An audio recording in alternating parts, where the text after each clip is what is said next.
What's up, everyone, and welcome to Catfish on Ice. Yes, sir. This is your host, Chad Mitten, with my esteemed co-host, Rich Howe. Yeah, you Love are it. esteemed, Rich.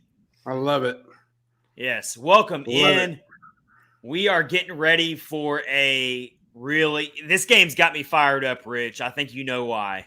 Oh, yes. I do know why. I have no love lost for the St. Louis Blues. I cannot stand this team.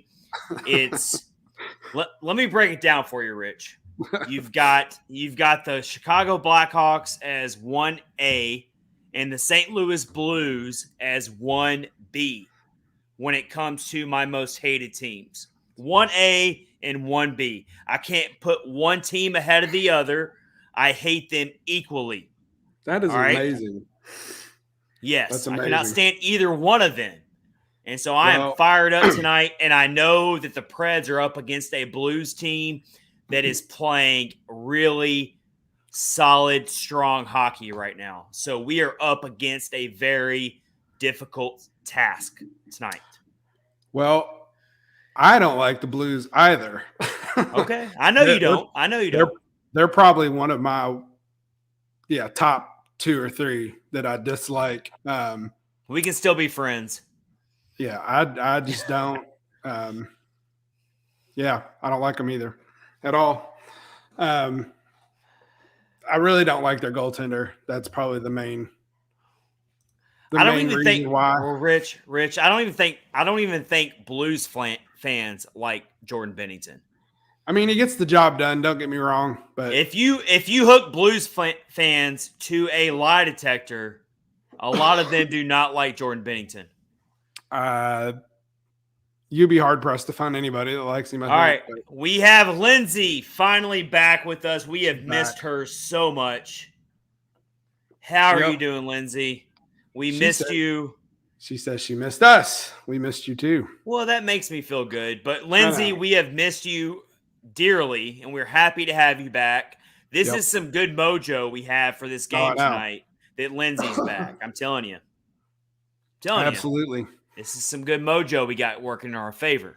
She has I think she's got like a rally sweater or shirt or something that she wears all the time that they've won.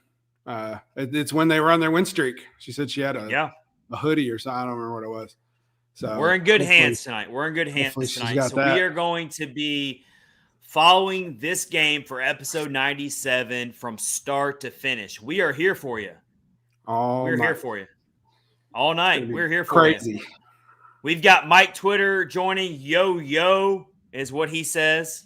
And he says, let's bring that win streak back. Yes. I'm glad you brought that up.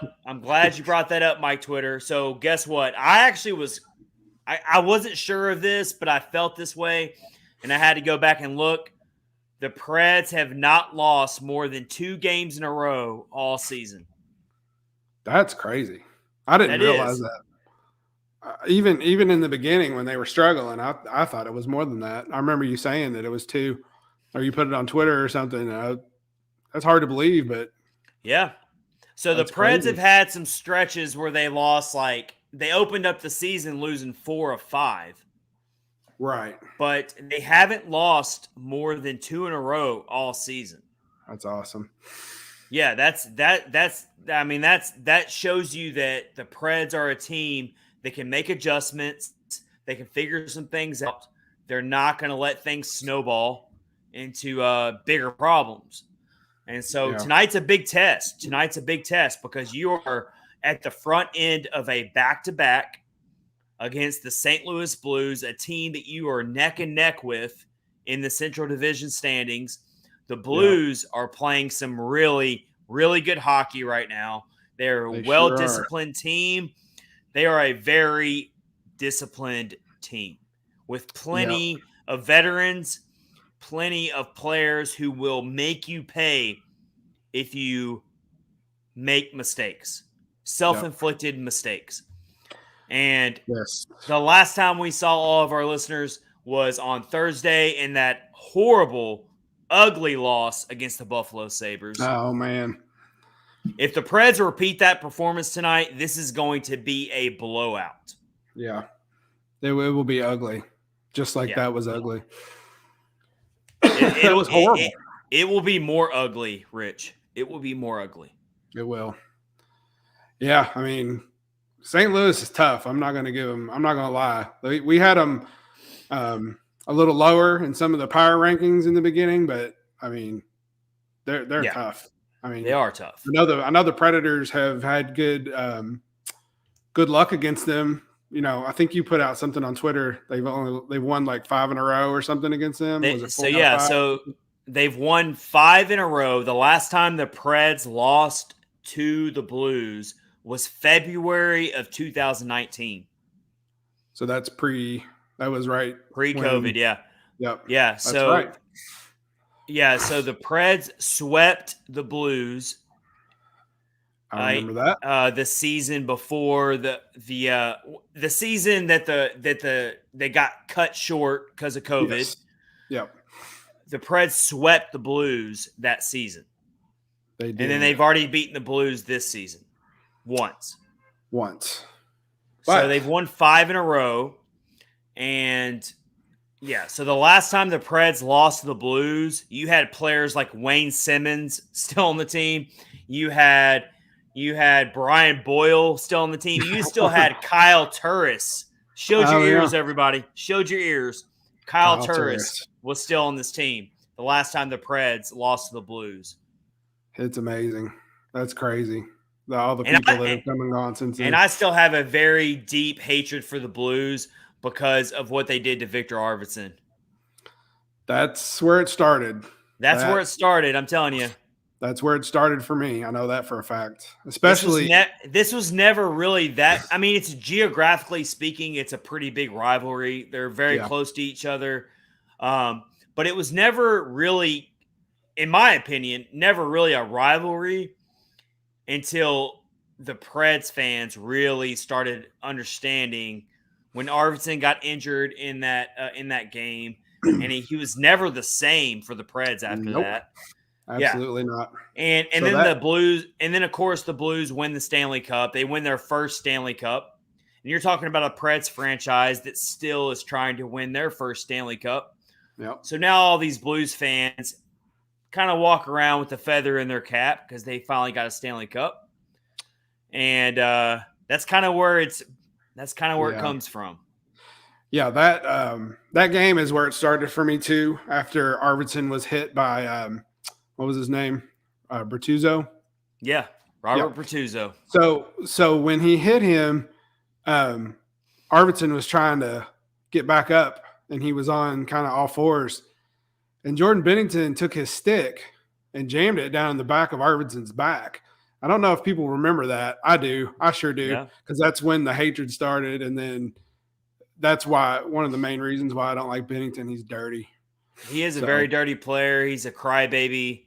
Yep. He's the exact opposite of UC Saros. Absolutely. And he's real brave when he's all suited up in his goalie gear and he tries to pick fights with people. Well, let's talk about Jordan Bennington. He is a very talented goaltender, of course. We're not going to take that away from him. But he's not having a great year at all by those standards. He's not at all. A sub 91 save percentage. He's 11 wins, 8 losses on the season. I mean, he's not putting up impressive numbers at all. No. And I do think the Preds should have some chances to once again put up some goals tonight.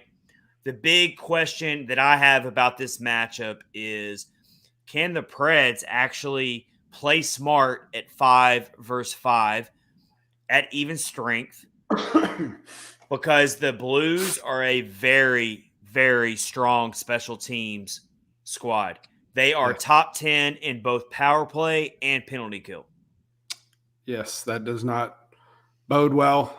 Predators definitely need to watch the penalties. The other thing, the question I have is for the Predators is defense, because we know Matthias Ekholm's out, Dante Fabro's out. Yeah. You know who guess who they put on the second line? Everybody knows Ben Harper. Ben Harper is with He is with Matt Benning. So it's Yossi, Carrier, Benning, Harper, Borvieski, and Philip Myers on defense. So that worries me a little bit. It worries me too, and I'm really worried because when I saw the Preds play an equally strong team in the Bruins on Saturday, that defense got carved up. It sure did. Yeah. I know that John Hines praised the team's effort, and John Hines has been known to not push the panic button. To even in losses, John Hines a lot of times will praise the team's effort. That can rub some fans the wrong way sometimes, but he praised the effort of the team on Saturday against a really good Bruins team who we pushed it to overtime, and it was not their best game, but they figured out a way to push it to overtime, and then they lost in overtime. They got a point against a really good Bruins team. Tonight feels like a serious test as far as how I'm really focused on how do the Preds open up this game. I agree 100% because for 2 games in a row now, Buffalo especially, they did not open up the game well. They did not play their game. They looked sloppy. They did not take the game to their opponent, that's for sure, like they did against Colorado. Especially in Buffalo, they never got it back, but they did get it back when they were playing Boston because they went down 2-0 quick and then got those back, and then we know what happened in overtime. But they eventually found their game and started playing with a little more intensity and more hits and stuff. So they have to do that tonight. Here's the exact opposite of the Buffalo game. This game against the Blues, you're talking about 2 teams that know each other very well, Central Division rivals. This is going to be a bloodbath, I feel like. I really do. I feel like the Preds are going to stick up to their identity. They are going to hit hard. The Blues are going to retaliate and do the same thing. This is going to turn into a special teams theme tonight. Who kills penalties off better? Who capitalizes when they get a power play chance? Mm-hmm. Both goaltenders are going to be tested tonight. I really feel like that's how it's going to be tonight. Unfortunately, this is how the Preds play. You can't change how they play. This is who they are. Yep. So can you kill penalties off? The penalty kill has been getting a little bit better lately. But I'm telling you, this is going to be a true test tonight. Almost like they passed the test against the Avalanche. They passed that test. Can they do it again tonight against the Blues and avoid their first 3-game losing streak of the season? Can they do that? It's a big question. It's definitely going to be tough. And you look at the lines, we got Philip Forsberg back, so that's huge. Amazing. So they have the top line is Granlund, Duchene, and Forsberg. The second line, he moved some people around a little bit. It is Nick Cousins, Brian Johansson, and Luke Cunnin. He moved Ellie Tolvanen down to the 4th line with McCarron and Tomasino. So that's a little mix up there that he did. It is a mix up.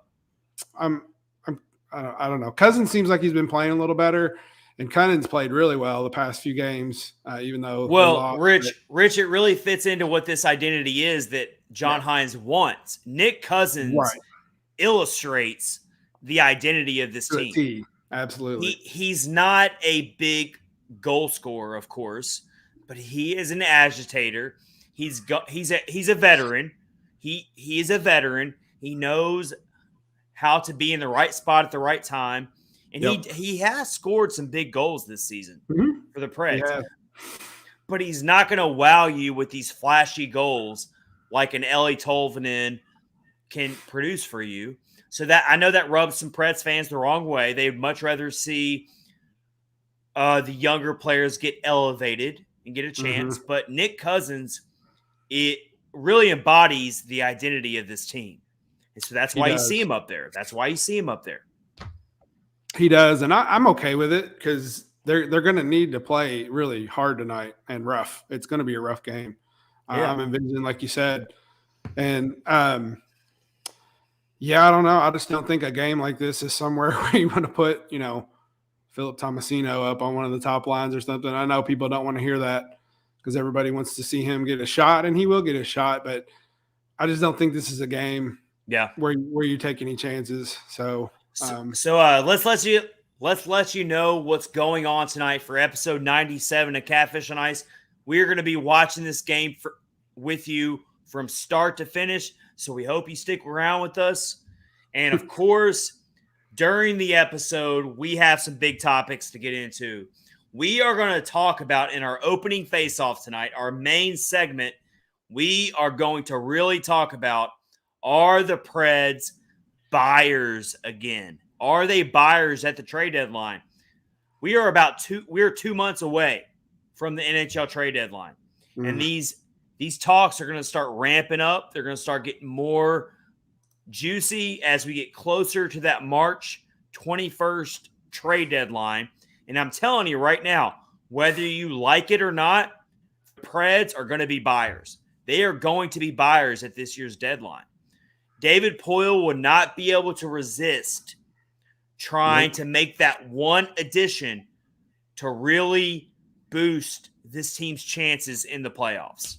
Yep. It's going to happen. Yeah. Yeah, I mean, even if they don't play spectacularly for the next 2 months, I think it's still going to happen. And there's a lot of really intriguing trade bait targets out there that teams are putting out there. It's already very well known in the media and out there. There's some really intriguing players, and I'm telling you, some of them could really help the Preds maybe get over the hump and really be serious contenders in the playoffs. I truly feel that way. So we're going to talk about that. I know of for sure that I would love to see. There's a couple out there. Now, I will say, we're going to save it for when we really get into this topic. Right. I will say, I don't think the Preds should be reckless. I don't think they should just go out there and, mortgage their future to get a player. But there are some really good players out there who I don't think will be very expensive that the Preds can look into. So that's going to be our opening face-off tonight. Yeah. We are going to talk about some players really under that same note, some players that the Preds have lost in the past that we really wish, in hindsight, we could have those players back. Yep. I think we have a couple that we both agree on as well. Oh, yeah, for sure. One for sure. Hindsight's 20/20, right? Yeah. But we're going to look back at some players the Preds have lost in the past that, when you look back on it now, you're like, wow, if we could have held on to that player, if we could have kept that player. Yeah, like Lucas Pisa, we could use him tonight. Definitely. We could use He might be in the starting lineup. I don't even know anymore. He might be. I wonder really – all jokes aside, I really wonder where that guy is. Good job, Rich. Good job, Rich. You got the Lucas Pisa reference in the first 20 minutes of tonight's episode. Yep. We reference Lucas Pisa every episode. Go back and listen. Try to. Have we? Try to work it in. I don't think there's one episode. We're on episode 97. I don't think there's one episode that we haven't referenced Lucas Pisa. We will carry that streak on. Yep. Thank you, Mike Twitter. Mike Twitter said, good job. Yep. Yeah, it was perfect. He got it in on the first 20 minutes, and it was seamless. It was very smart. Perfect setup. So, awesome. And, of course, it is Monday, so Kyle Perkins at KPerk86. He puts all the awesome Preds memes out there. He is also very smart when it comes to hockey. He will be joining us later in this episode during the game, of course. And he will be giving us his edition of Perk's picks this week. We have no idea what his picks will be.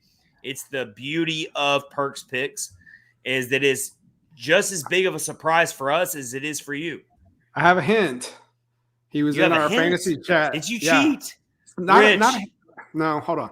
So in our fantasy chat, he was asking us what some of our favorite candies were, that we.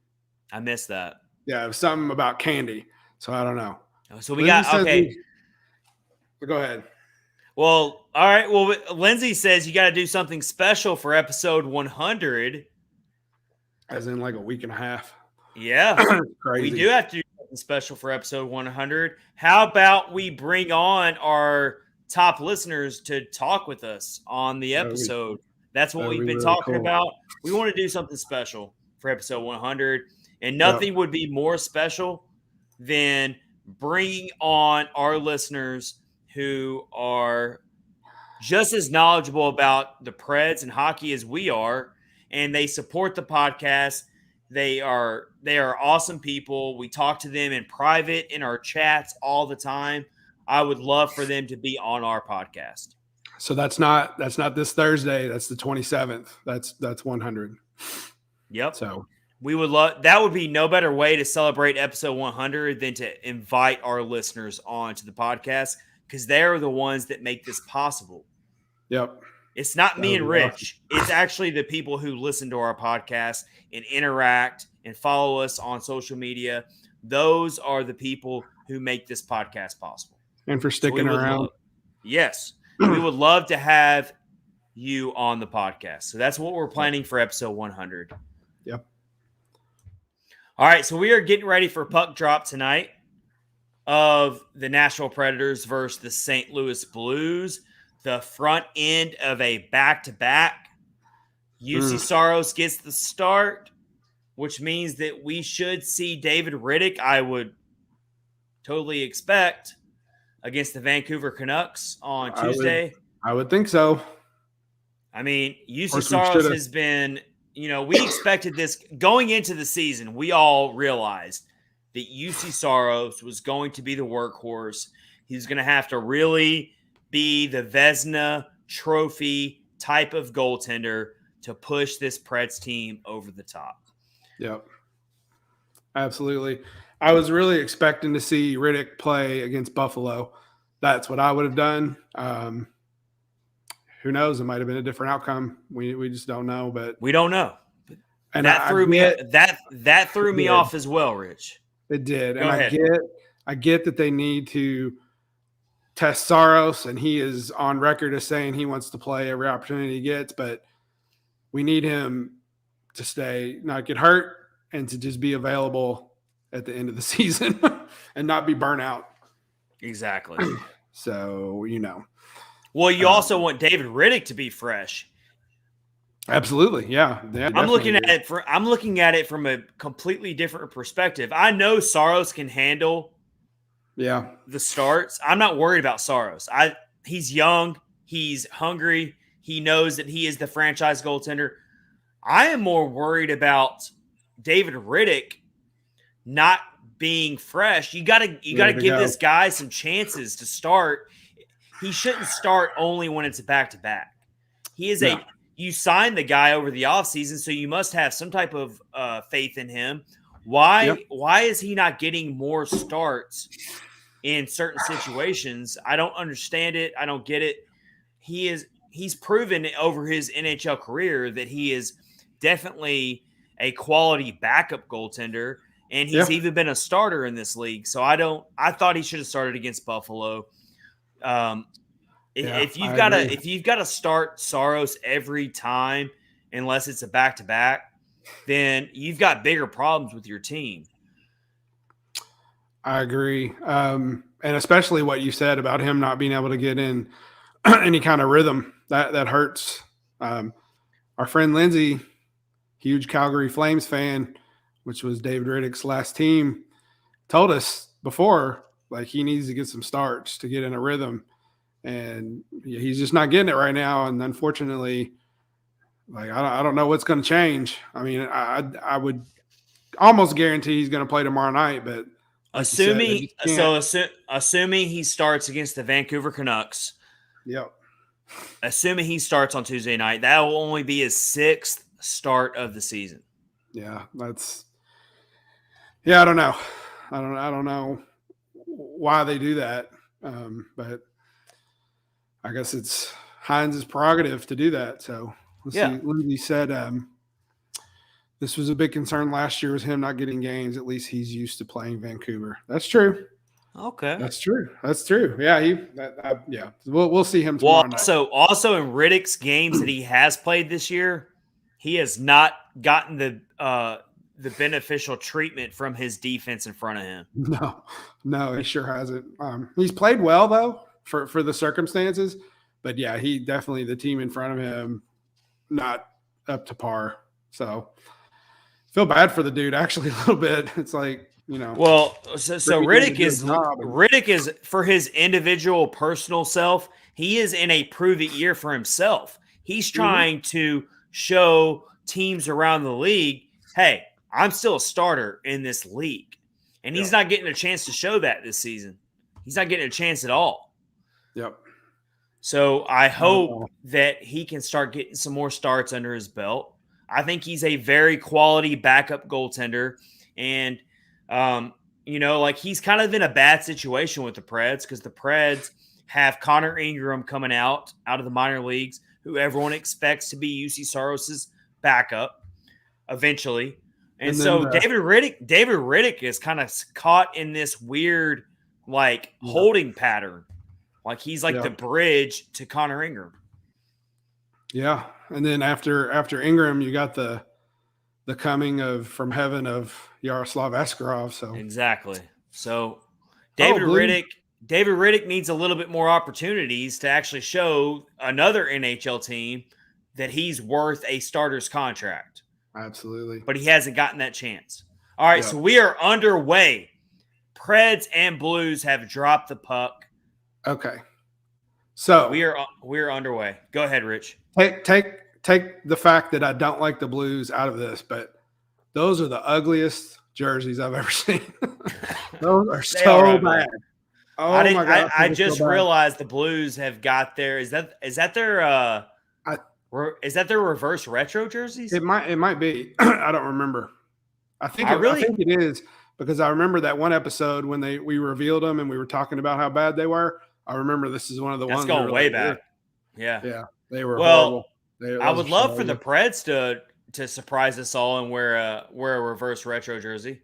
Yeah, I agree. All right, so the Blues just really outskated the Preds in transition, much like the Blues game or the Bruins game, and Saros just had to make a really, really tough save.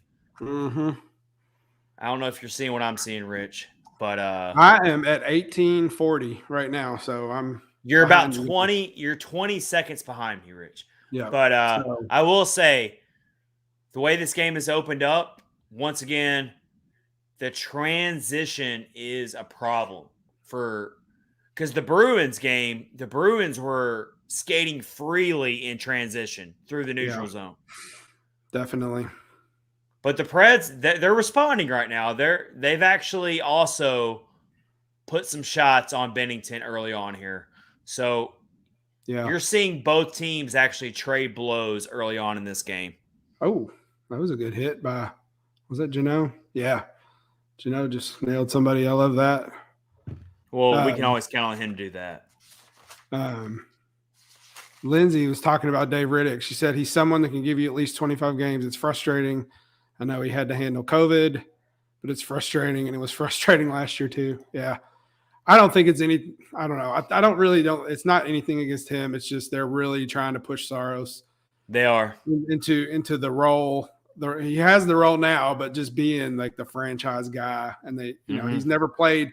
He's going to play the most games of his career this year. So, they really want to push him as hard as they can. So Cousins just nearly had scooped up a loose puck in the dirty area that he likes to be in, and nearly beat Jordan Bennington for the first goal. So both teams have traded chances. This game is off to a really intense start already, which is what we expected. So my question is this. We see them playing this way. We see how they've came out. Why did they not come out like that against Buffalo? Why did they not start that way against Boston? What is it that happens to where they don't come out for games? I think we have two different cases here. When it comes to the Buffalo game, you're talking about the Preds were playing a team that they haven't seen. They didn't scout well. They came out flat-footed. It's going to happen. I think if the Preds and the Sabres played in a 7-game series, I actually think the Preds will win that series in 5 games. Yeah. But they didn't play a great game. They did not. They did not. No. They were very flat-footed. The Bruins game, and even John Hines said this, the Preds actually played a pretty decent game. They just they opened up a little bit bad. It could have gotten really bad. It could have gotten ugly. Yeah. And you're playing a much better team. You're playing a Bruins team who is loaded with superstars. Yes, you know they are. Oh, we have our we first have a goal, Rich. We have a goal. Mike Twitter with the bang. We have a goal. Preds are crashing the net. They're aggressive. We were just talking about this, Rich. Preds have to open up the game way stronger, way better, way more aggressive. And Ryan Johansson. I'll take it. Oh, I'm here. I'm going to tell you something. I just got goosebumps. Really? Goosebumps, huh? It's that, yeah. So just seeing them get off to this good start, I was getting a little nervous, but this is awesome. What did we say? Early. I know it's early. I said this in my preview that I wrote up today for Predlines.com. Yep. I said that the Preds have to start opening up games better, especially against the Blues, a team that is equally as good as the Bruins. And they're up 1-0. I mean, this is huge here. This is big. It doesn't mean anything because I think the Blues are going to respond. But you got to open up games in better fashion, and they've done that so far. We're not even 5 minutes into regulation yet. So the last game the Blues played was against Toronto, and they lost 5-6. But that was on the 15th. So, but the Blues have still been playing a very, very good hockey lately. They absolutely have. They're third in the division right now. They're 2 points behind Nashville. But I think I'm not going to talk about. Well, here's the thing about the Blues. They are very deep. They are a very well balanced team, much like the Predators are. Honestly, I mean, the Blues have a very deep roster of players who can step up in big moments. Yep, they do. They've got 3 players tied for their team lead in goals with 14. Jordan Kyrou, Pavel Buchnevich, and of course, we all know about Vladimir Tarasenko. All got 14 goals. They just showed on TV Buchnevich he's out tonight. But they have all those other guys. But David you've got other players who are still very strong role players for them. Oh yeah. You've got Brandon Saad, you've got Ryan O'Reilly, you've got David Perrin. I mean, Torrey Krug. They are a very deep team. Braden Shen is a very good depth player. They are a very deep team that is built to have playoff success. Geno just flattened Robert Bertuzzo. As much as I cannot stand the St. Louis Blues, I have to be objective here. They are a quality team built for the playoffs. They are. Yep, absolutely. So this is a test. This is much like the Colorado Avalanche game. This is a test against a Central Division rival that the Preds have to show, hey, we are in this. We are part of this party here. We are very much in this with everybody else. I don't know if you heard me. Did you see Geno flatten Robert Bertuzzo? I love it. He nailed him pretty good. Give me more of that, please. Talking to each other. We might see a fight later on. Oh, I can't believe we haven't seen a fight yet. We're 6 minutes in. Really. We're 6 minutes in, and the Preds haven't dropped the gloves yet. That's another thing about these two teams. They really don't like each other. Like the Predators and the Stars don't like each other. Well, the Blues and the Predators don't like each other either. So I'm like you. I'm surprised that there hasn't been a fight yet, but I guess we'll see what happens. It's a really strong opening to the game from the Preds, though. It's a really strong opening. According to the broadcast, the Blues do not have a shot on goal yet. I was getting ready to say that. That is crazy. Predators have 8. Yeah. That's a winning formula. Hey, Yeah, I'm not an expert, it's so but I crazy. would say that winning the shot totals 8-0 over the first 6 minutes of the game is a winning formula. Yep. I'm just saying, I'm not an expert here, but So Braden Shen just tripped Yossi, and they're on the power play now. Here we go. So let's go ahead and make a statement right now. Let's make a statement. I mean, that's what you got to do. Yep. That's what you got to do in a game like this. You got to make a statement. Because if anything, the Blues have come out flat-footed. If anything, that's fine. I'll take it. I'm here for it.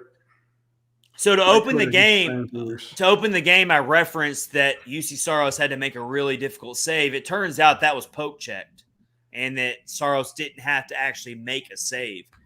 There you go. So that's the type of defensive resistance we're talking about that we didn't really see against the Bruins or the Sabres. Yeah, and that Bruins game, it's like you said, it could have gotten really ugly. I was actually happy with I'm not happy that they lost, but I was happy after them being down 2-0 with the outcome of the game, because they did play a really good game. And the Bruins are tough. I mean, they are a really tough team. Brad Marchand, David Pastrnak are amazing players, and to get out of that after the start they had, they still got a point. I was disappointed, but still glad that they at least got a point. So very true. Very true. That game, it was a real good game. That game was a fun game to watch for sure. Mm-hmm. It was.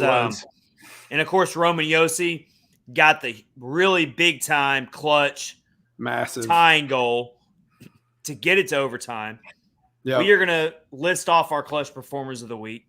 Yep, because it's Monday, and I'm going to go on a limb right now and say that Roman Josi will probably be in there. Yeah, I would say so. I'm pretty sure he will. You're absolutely right. So, all right, Preds are about to be on the power play here. They're already up 1-0 on a Ryan Johansson goal. Let's go ahead, Rich, and get into our first segment of the night, the opening face-off. We are presented by DraftKings. This is episode 97 of Catfish on Ice. And the main topic of the night is, should we consider the Preds buyers and not sellers, or not even let's sit on the sideline and sit this one out this year? Will the Preds be buyers at the trade deadline? Because they are one of those teams, Rich, that not only are at the top of their division, but maybe general manager David Poyle's thinking, if I could just get one more player, we could really be over the top. What are you thinking, Rich? Are you thinking the same way? Preds, they should be buyers. I would. So for the past few seasons, we've wanted them to make moves, and they've done nothing. And we've been kind of like, oh, okay, just go with what they have. If they're going to be buyers ever, this is definitely the year to do it, because the way they're playing, if they could use one more, like you said, I'm going to say a forward for scoring purposes, then, I mean, that's going to definitely help them down the road in the playoffs. So, yes, I think that they definitely need to look for somebody, and I think we're going to probably talk about one person in particular who I would like to see. Yeah. So I'm right there with you, Rich, in terms of they're going to be buyers. They're going to be buyers this year. And they might be conservative buyers in terms of let's make a low-key addition, a depth player, someone who can come in, play on the third line. Mm-hmm. But I think me and you are both in agreement, Rich, that the Preds could use some offensive production when it comes to adding to their forwards. You just said their forwards. Yep. I don't think that's the only place they should be looking, though. We're seeing it tonight. Do we feel tonight, you're right. Do we feel like in a 7-game series against a team like the Blues or a team like the Avalanche or even a team like the Minnesota Wild, in a 7-game playoff series, do we think the Preds have the right defensive core to handle a 7-game series against one of those really, really great teams? Yeah, when you're having to put Ben Harper on your second defensive pairing, no, absolutely not. I agree. You're thinking about, okay, so Roman Yossi, Alex Carrier, Matthias Ekholm, Dante Fabro when he gets back. He's week to week right now, but when he gets back, and then, of course, on the third pairing, you've got Mark Borowiecki and Matt Benning. Do we feel confident? Fine. Do we feel confident, though, in that? We've got Lindsey McKinnon on the YouTube chat saying, who would you like to go and get? Well, let's go ahead and list them off. Yep. I've got a couple, but I think they're the same ones. I read your article today to do a little background stuff, and I agree with all the people you listed, but two in particular. So you go ahead. All right. Well, let me start off with defensemen. I don't think there's a lot out there that the Preds can realistically pursue. There's one. That's the problem I have. Yeah. All right. Well, you need to bring up one, but here's two. First of all, the one headliner right now is John Klingberg of the Dallas Stars. Yeah. First of all, I don't think the Dallas Stars are going to entertain trading Klingberg to a Central Division foe. That's just not going to happen, in my opinion. I doubt it. Probably not. But I would love to have Klingberg on the Preds. I think he'd be a great addition. I actually really like the way Klingberg plays.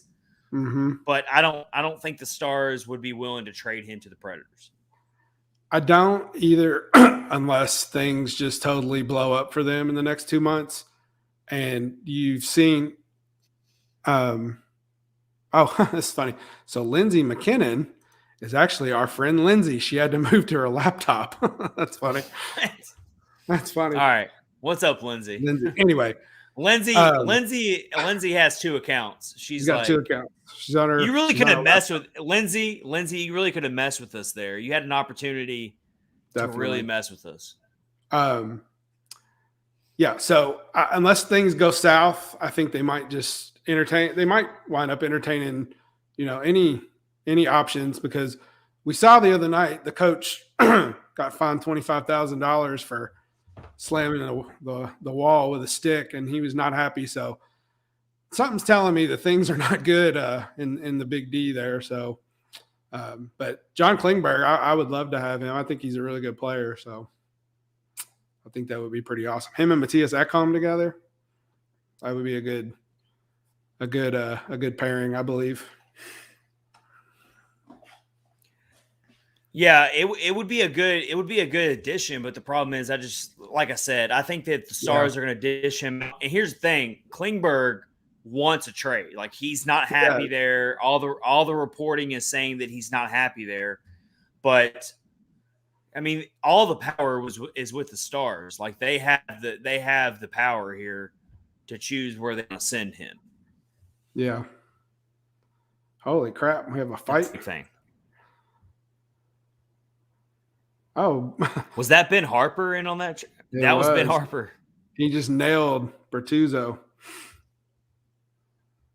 Wow. So we didn't talk about it a minute ago, but Predators had a power play and then a 5-on-3, and the Blues killed it off. So holy crap, he won a fight, and a good one too, right? Against one of my most favorite players to not like. Oh, we've already talked about him. Yeah. All right, welcome in. Officially welcome in Kyle Perkins. He is here for episode 97. We're watching the Preds versus the Blues. We just saw Ben Harper win a fight. It was glorious. It was great to see. He gets a pass from the Yeater today.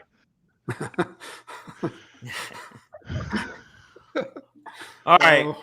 Kyle, hop in on this conversation here. Our opening face-off tonight is, should the Preds be buyers again at the trade deadline? Are they one of those teams that are, hey, we're 1 or 2 pieces away from being really special in the playoffs, so let's get that shopping list out and let's start window shopping here?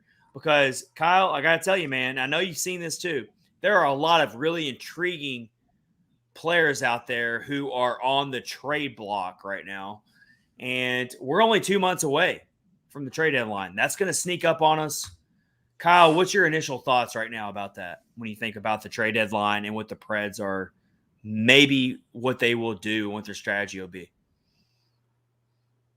Well, considering David Poyle and his history, he's going to go out and sign the tallest, slowest defenseman he can find.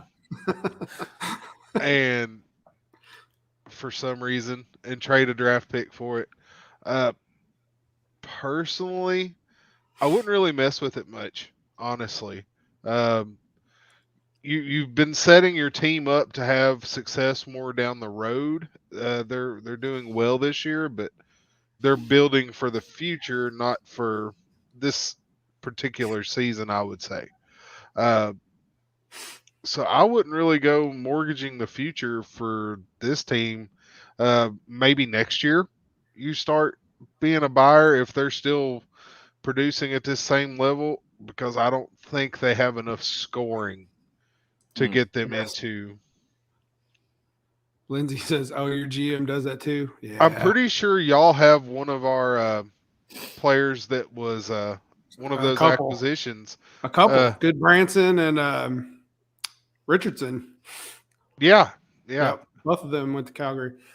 Oh, by the way, Kyle, just for your information, this is Lindsay from our chat. Oh, I heard. Okay, all right, cool. Just letting you know in case you didn't hear. That's Lindsay. We didn't know who it was for a second, and then she told us who it was. So, we got another one going, and it's Alex Carrier. What? Yeah, Alex Carrier and Ryan O'Reilly. Carrier never gets mixed up in all this. What is going on here? I got a question. Y'all might know this. Right, I know that the older guys in hockey, they get the pass for not wearing a face mask. Ryan O'Reilly, has he been playing that long to where he doesn't have to wear a mask? I don't understand that. Like, he doesn't never thought about that. He doesn't wear a visor. I don't think he's like Zdeno Chara doesn't wear a visor, but he's like 60 years old. So anyway, I mean, I don't know. Whatever. It's just one of those things. I don't know. Yeah, I guess it's a personal choice. I don't know. I'm pretty sure you have to have been around for so long to get that grandfathered in. Yeah, I guess he's been around a lot longer than I remember. But anyway. Yeah. And he has a really weird stick blade that annoys me too. I just look for anything for the Blues to not like, and that's two of the things. So, like, why are the Blues wearing red? So we already talked about that. I don't know if you guys have noticed. I don't know if you guys have noticed this, but to open this game, the Preds are really playing some sound defensive hockey right now. They're getting in shot lanes.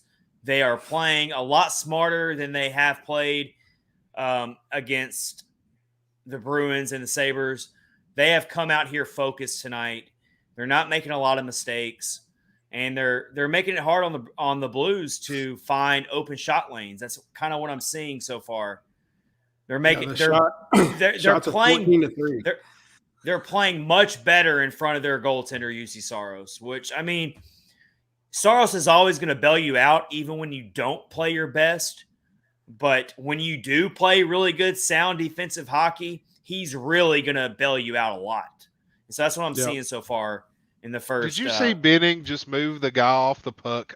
I love that so much. I love how Benning's playing. They're hitting hard. They are fired up tonight. The guys are really skating quick. They're finding loose pucks. I mean, you love it. You love to see this response. The Preds have not lost more than 2 games in a row all season. I mean, that just goes to show you, yeah, you're going to have some bad games. It's an 82-game season. You're going to have your snoozers. You're going to have your games where, you know what, we just didn't have it tonight. That was the Buffalo Sabres game. But to see this team respond tonight so far, very early in the game, but to respond the way they have against a very solid, strong Blues team is very refreshing. It's very good to see. Yep. Lindsay says manifesting Janelle scoring at least one and maybe fight. Oh, I think there's probably going to be a fight. There'll be more than that as the game goes on. All right, let's get back into our opening face-off here as Kyle Perkins joins us for episode 97. We're talking about, I know you're not on board with it. You just told us, Kyle, that you're not on board with the Preds being buyers, but there are some really good targets out there. We just listed I heard John you talking about Klingberg. Klingberg is going to be a piece for somebody. Somebody. I don't think the Preds are one of those teams, though. No, if there's one area they definitely don't need to be going and spending money to shore up its defensemen. Except for tonight. I can't hate on Ben Harper today, Rich. I can't do it. When you've got Ben Harper on your second defensive pairing. But he beat up Bortuzzo, and that gets a pass from me. All right. Anyway, well, Rich, let me ask you this, Rich. Let's say, hypothetically, that the Preds added John Klingberg. He would be on the second pairing instantly. I mean, you would put him on your second. You're not going out and signing a John Klingberg and putting him on your third pairing. So that would pretty much move out Fleet Myers out of the conversation. It would move out Ben Harper. So you would have a Klingberg, Fabro second pairing and keep Benning and Borowiecki at the third pairing. That's a really strong defense. Don't get me wrong. Yeah. Klingberg's a right shot D, so I would assume he would play with Yos or Ekholm. All right. Yeah. Well, that's true. So, that's a good anyway, point. Either way, collectively speaking, those six defensemen is a very strong defensive core. Oh, yeah. But I don't see the Stars. I don't either. They're not going to deal off Klingberg, a prized possession, to a team that likely they're going to be battling for a playoff spot with. I just don't see it happening. And then if you think about it, some of our favorite people will get pushed out of the mix as well. So we don't want to see that happen. So I feel like you've got Ferentz and Davies and Carrier, Benning, Borowiecki. I feel like it. If the Preds are going to be buyers, which I feel like they are, honestly, like it or not, I think that David Poile is going to be really enticed to be a buyer. Now, how big of a buyer is he going to be? Is he going to add a big-time player or more of a depth player? That's what remains to be seen.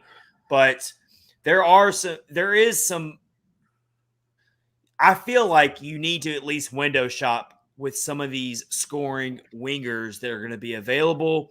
Yep. And the big one is Jacob Debrusk of the Boston Bruins, a team we just saw. A player who I know that he has had a little bit of a rough season, but it's the classic case of he just needs to change the scenery. I agree 100%. I've watched him play.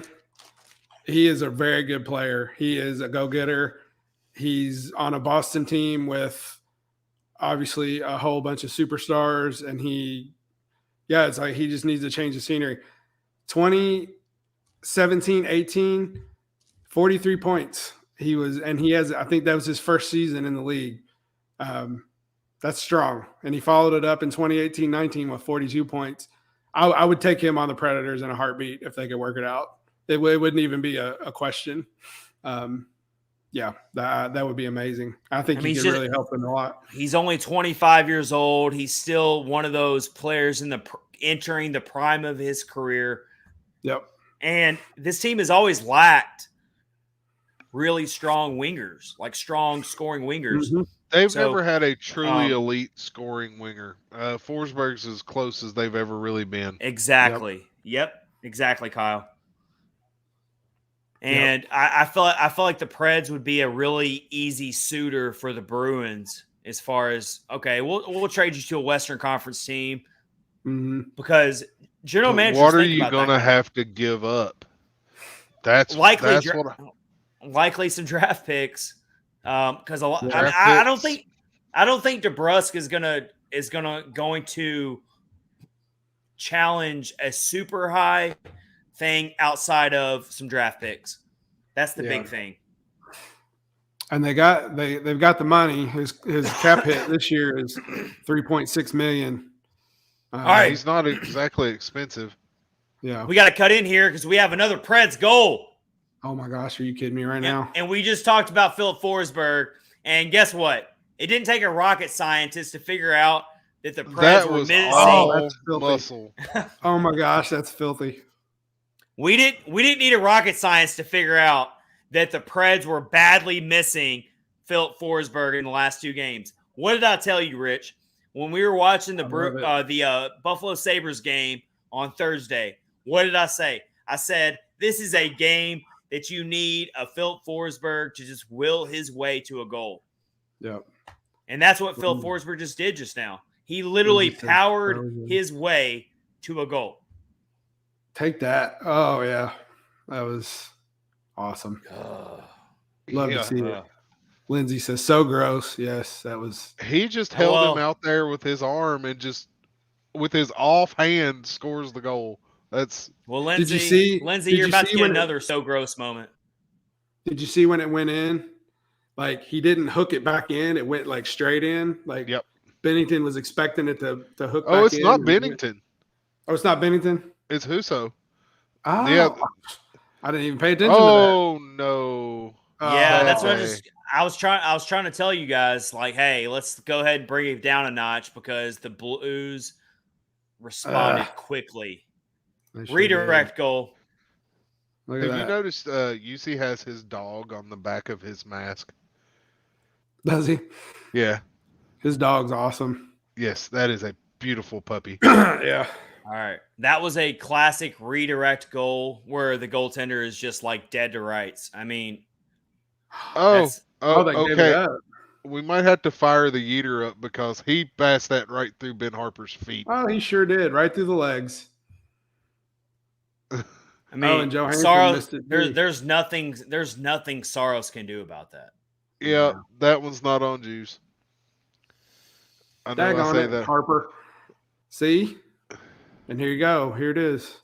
But we just another power move. We just got another power move by Philip Forsberg, though. Let's not lose that there. Like Forsberg powered his way into the net, scores another goal. I don't know if you guys saw this or not. I did a little research today, and I didn't realize. I knew his goals per game average was through the roof this season. I didn't realize that going into tonight's action, Philip Forsberg is 3rd in the league among active skaters who have played more than 20 games this season. He is 3rd in the league in goals per game. The only 2 players he trails is Austin Matthews and Leon Draisaitl. Those are some big names you just mentioned there. I'd say that's pretty good company to be in. Yeah. You just named 2 of the 3 biggest names in the NHL. He's 15th overall in goals this season, but he's played way fewer games than all your other top goal scorers. So, I mean, the guy is on a mission this year. Did you see David Perron just grab Borowiecki's stick and hold on to it? Yeah, that was my Look at him hold it. I hate him so much. I shouldn't say that. That's ugly, but I don't like him. Here you go right here. Phil Forsberg, 15 goals since November, what was that, 24th? Yeah, I think that's what you said. 2nd in the NHL. So the dude, amazing. I mean, we've always questioned, is Phil Forsberg elite or not? Well, he's putting up elite numbers this year. No question about that. Yep.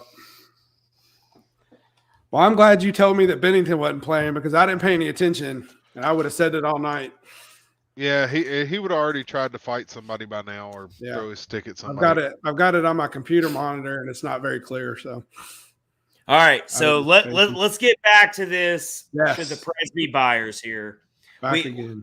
I think we all agree that John Klingberg is not going to happen, and Probably we don't not. think it should happen. But I'm reading off a list here from Frank Saravelli. He did his top 20 trade targets on Daily Faceoff. And so I'm looking down these players, looking down this list. We just said Jacob Debrusk, who is a very strong, it could be a strong addition to the team. Mm-hmm. I wouldn't be sad if they did that, depending on what they gave up. I've got a more realistic addition here, and I've got two players from the same team who would be realistic additions here. All right. As the Blues tie the game. Don't tell me. Are you kidding me right now? We are at a 2-2 game here. That was a nice play. Go put a face mask on around O'Reilly. Power play goal from the Blues. Man, all right. Saros looks out a rebound here, and O'Reilly gets a goal past him. So here we go. We knew this was going to be this type of a slugfest, right? Yeah. I mean, like, since we mentioned shots on goal, the Predators have scored 2 or had 2 shots on more shots, and the Blues have put up like 6 or 7. So not good. Well, Saros has had a rough time the last 3 games. He has. Let's be honest here. Like, I'm not saying it's all his fault, but his last 3 games have been a serious bruise on his stats. Like, I mean, he's had to make a lot of saves. He's had to make a lot of saves, but he's still giving up a lot of goals lately. Yeah, and nobody was pushing O'Reilly out in front of the net either, so that didn't help matters. Yeah, he was crashing that net like he was crashing his truck into Tim Hortons. Have you ever heard about this? There it is. I heard something happened, but I didn't know exactly what it was. He was a little intoxicated and drove through a Tim Hortons. Hey, man, he wanted some Timbits. When you want Timbits, you want some Timbits. This is back when he was in Buffalo, so it was probably the most exciting thing he could find. Yeah, that's funny. All right, let me list 2 players from the same team who I think low-key the Preds need to be window shopping for that I think would be really solid additions if you're thinking about playoffs and you're thinking about how can we maximize this team's potential in the playoffs. Both players are from the Arizona Coyotes, which, frankly, they're selling everybody. They're one of those businesses that says everything must go. Like, they got the sign in the window. They got the sign in the window that says everything must go. Everything is 75% off. That's the Arizona Coyotes right now. We'll give you 2 players and our Zamboni driver, like the whole 9 yards. Well, yeah. Well, no, I like our Zamboni drivers. We don't want to trade our Zamboni drivers. No, I mean Arizona. Okay. They're going to get rid of. Here's a player that I realistically would love to add to the Preds, and I think he'd be a strong depth scorer for the Preds. Lawson Krause. Okay. I think a lot of people are going to be looking at Krause. I feel like the Coyotes are going to be willing to part ways with a lot of players. I would love to have a Lawson Krause on my team. If you could get him for the right price, of course. Let's see. He looked well against the Preds when the Preds and the Coyotes played. He's a scrapper too. He's a scrapper. Mm-hmm. He would fit the mentality of this team. That is for certain. Well, he's a big old dude too. He in his entire career with the Coyotes. He's just 24 years old, and he's got 45 goals. He's never been a big goal scorer, but I feel like he's going to be a much better player in the right situation. I'm not going to hold it against any player on the Coyotes for not putting up a lot of goals. I'm not going to do it. It's not fair. No, I mean, they only have what they have to work with. So the dude at 19 years old played 72 games for the Coyotes. Like, the guy's been around for a little bit, and he's still got you would think he's still got the peak of his career ahead of him. Mm-hmm. He's a player I've got circled as far as the Preds being conservative buyers. He'd be a very conservative pickup. $1.5 million cap hit. That's good. Not a lot of money. Yeah, I mean, he fits. It's a player to think about. It's a player to think about. It's a player to think about. For sure. And the other player is, I think every hockey fan likes this player, and that's Phil Kessel. Yeah. Hot dogs. Could you imagine adding – well, go ahead, Kyle. Get Phil Kessel to Nashville. Let him make like a hot chicken hot dog and sell it at Bridgestone. It'll be great. I need this for the memes. Call This it the is- hot Kessel. This is you why would be I need this. Kyle. You would have your content for memes. There would not be a cap on it. You would have so many memes if Phil Kessel came here. Mike Twitter says, yes, bring Kessel. That, and I have one of my very best friends who helped get me into hockey, who is a huge Penguins and Phil Kessel fan, and I would rub it in his face constantly. But from a on the ice hockey standpoint, Phil Kessel, a guy who can score clutch goals, who is a veteran, who can bring you some leadership, knows how to play in intense moments in the playoffs. I mean, I would love that addition. He wouldn't be expensive. It wouldn't be you could even treat him as a rental player, perhaps. I don't know what his contract is. I guess we gotta look that up. It's not pretty. I can tell you right now. Is it not pretty, Rich? His current salary is $850,000, which that's good. That's it. Hold on. His cap hit is $6.8 million. For how much longer? I don't know. Well, I think he's a free agent after the season. So okay, so there you go. He'd be a rental. Yeah, he'd be a rental. Yeah, definitely. I don't know. Well, he's probably not going to get that. Phil Kessel screams to me a type of player that will get dealt at the deadline to a contender, and then in the playoffs, he's going to score a couple really big goals for whoever he goes to. Yeah. Yeah, I mean, he's got 25 points right now for Arizona, so that's pretty good for. No one on the Coyotes is going to be a productive player. Nobody on that team is going to be a productive player. So the fact he's got 25 points for that team is pretty impressive. Yeah, yeah. I mean, so I think he'd be a good addition. You've got Lawson Krause and Phil Kessel for the Coyotes. Those are two players I think are realistic players you should look at if you're the Preds, if you're going to be buyers. Of course, you got Jacob Chikrin, the defenseman who hasn't played much, who is the young defenseman. Stay away from him. Stay away from him. They're wanting the same as what Buffalo Jack got Eichel got. Yeah, no. Stay away from him. They're crazy. They are. There might be a team out there who jumps on him. No, I'm not. That's one. All right, I got another player, and I want to ask you guys what you think about this.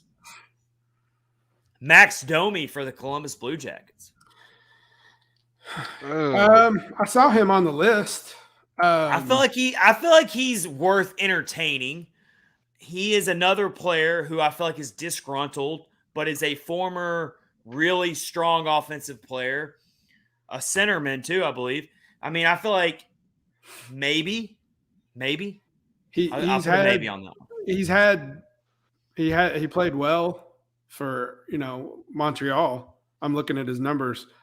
He has not been doing well for Columbus. I will say that he wasn't making the impact like everybody thought he would. So no, the Columbus has got issues yet again. So his ice time is really plummeted with Columbus. It's not been a good go for him in Columbus, but he's the dude's a former 70-point scorer. So, I mean, he's got it in him, and he's still a very young player as well. So you could entertain that as well. Yeah.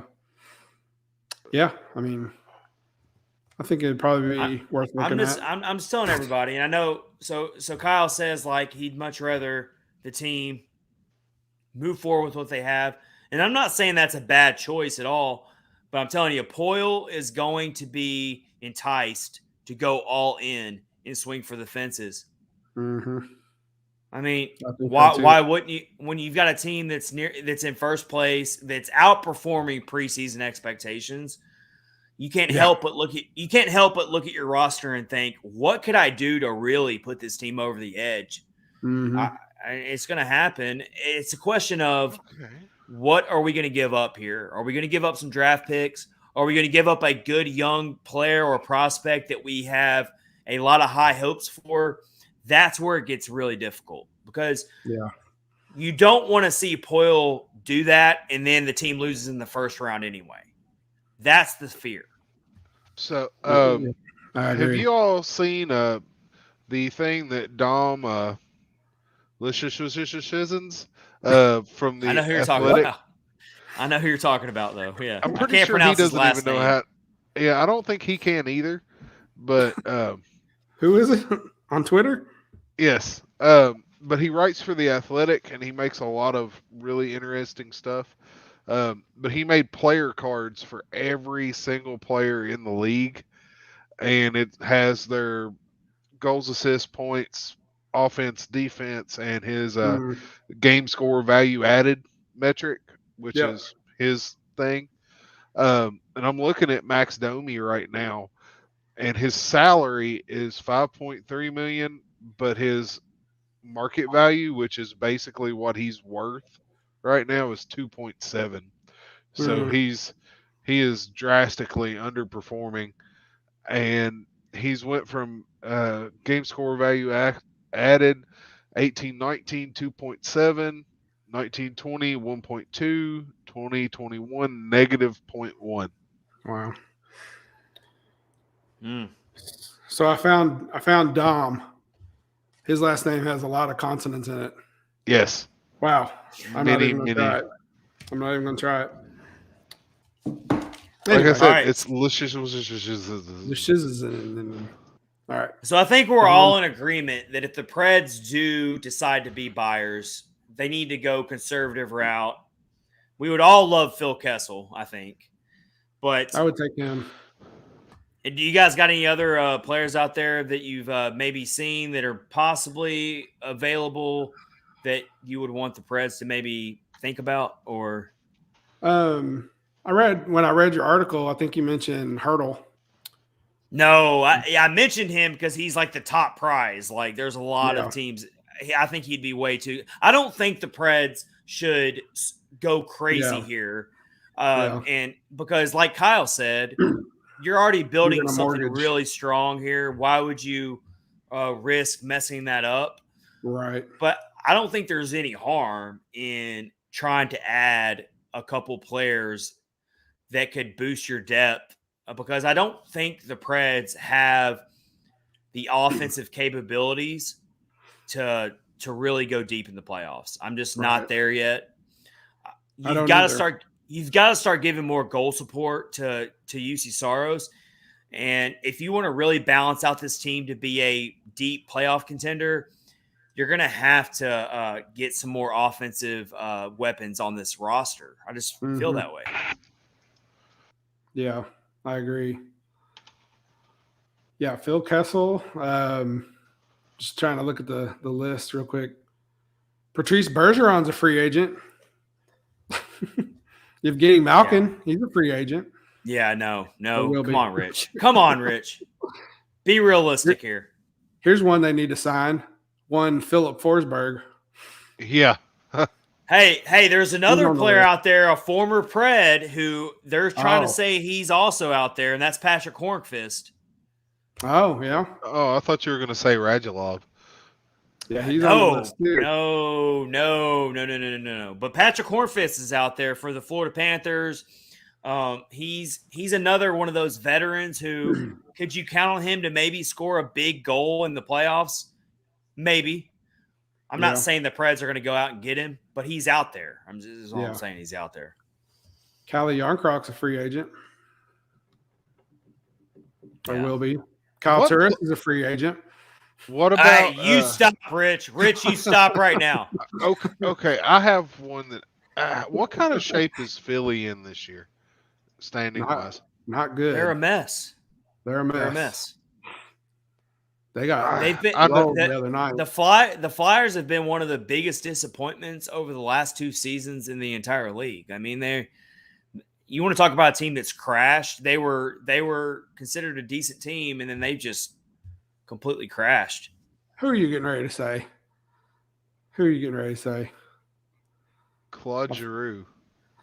Yeah, Claude, that's what I thought you were I like say. him. I mean, he's a decent player. The Flyers are going to be another team who I feel like are going to be heavy sellers. So, yeah, I mean,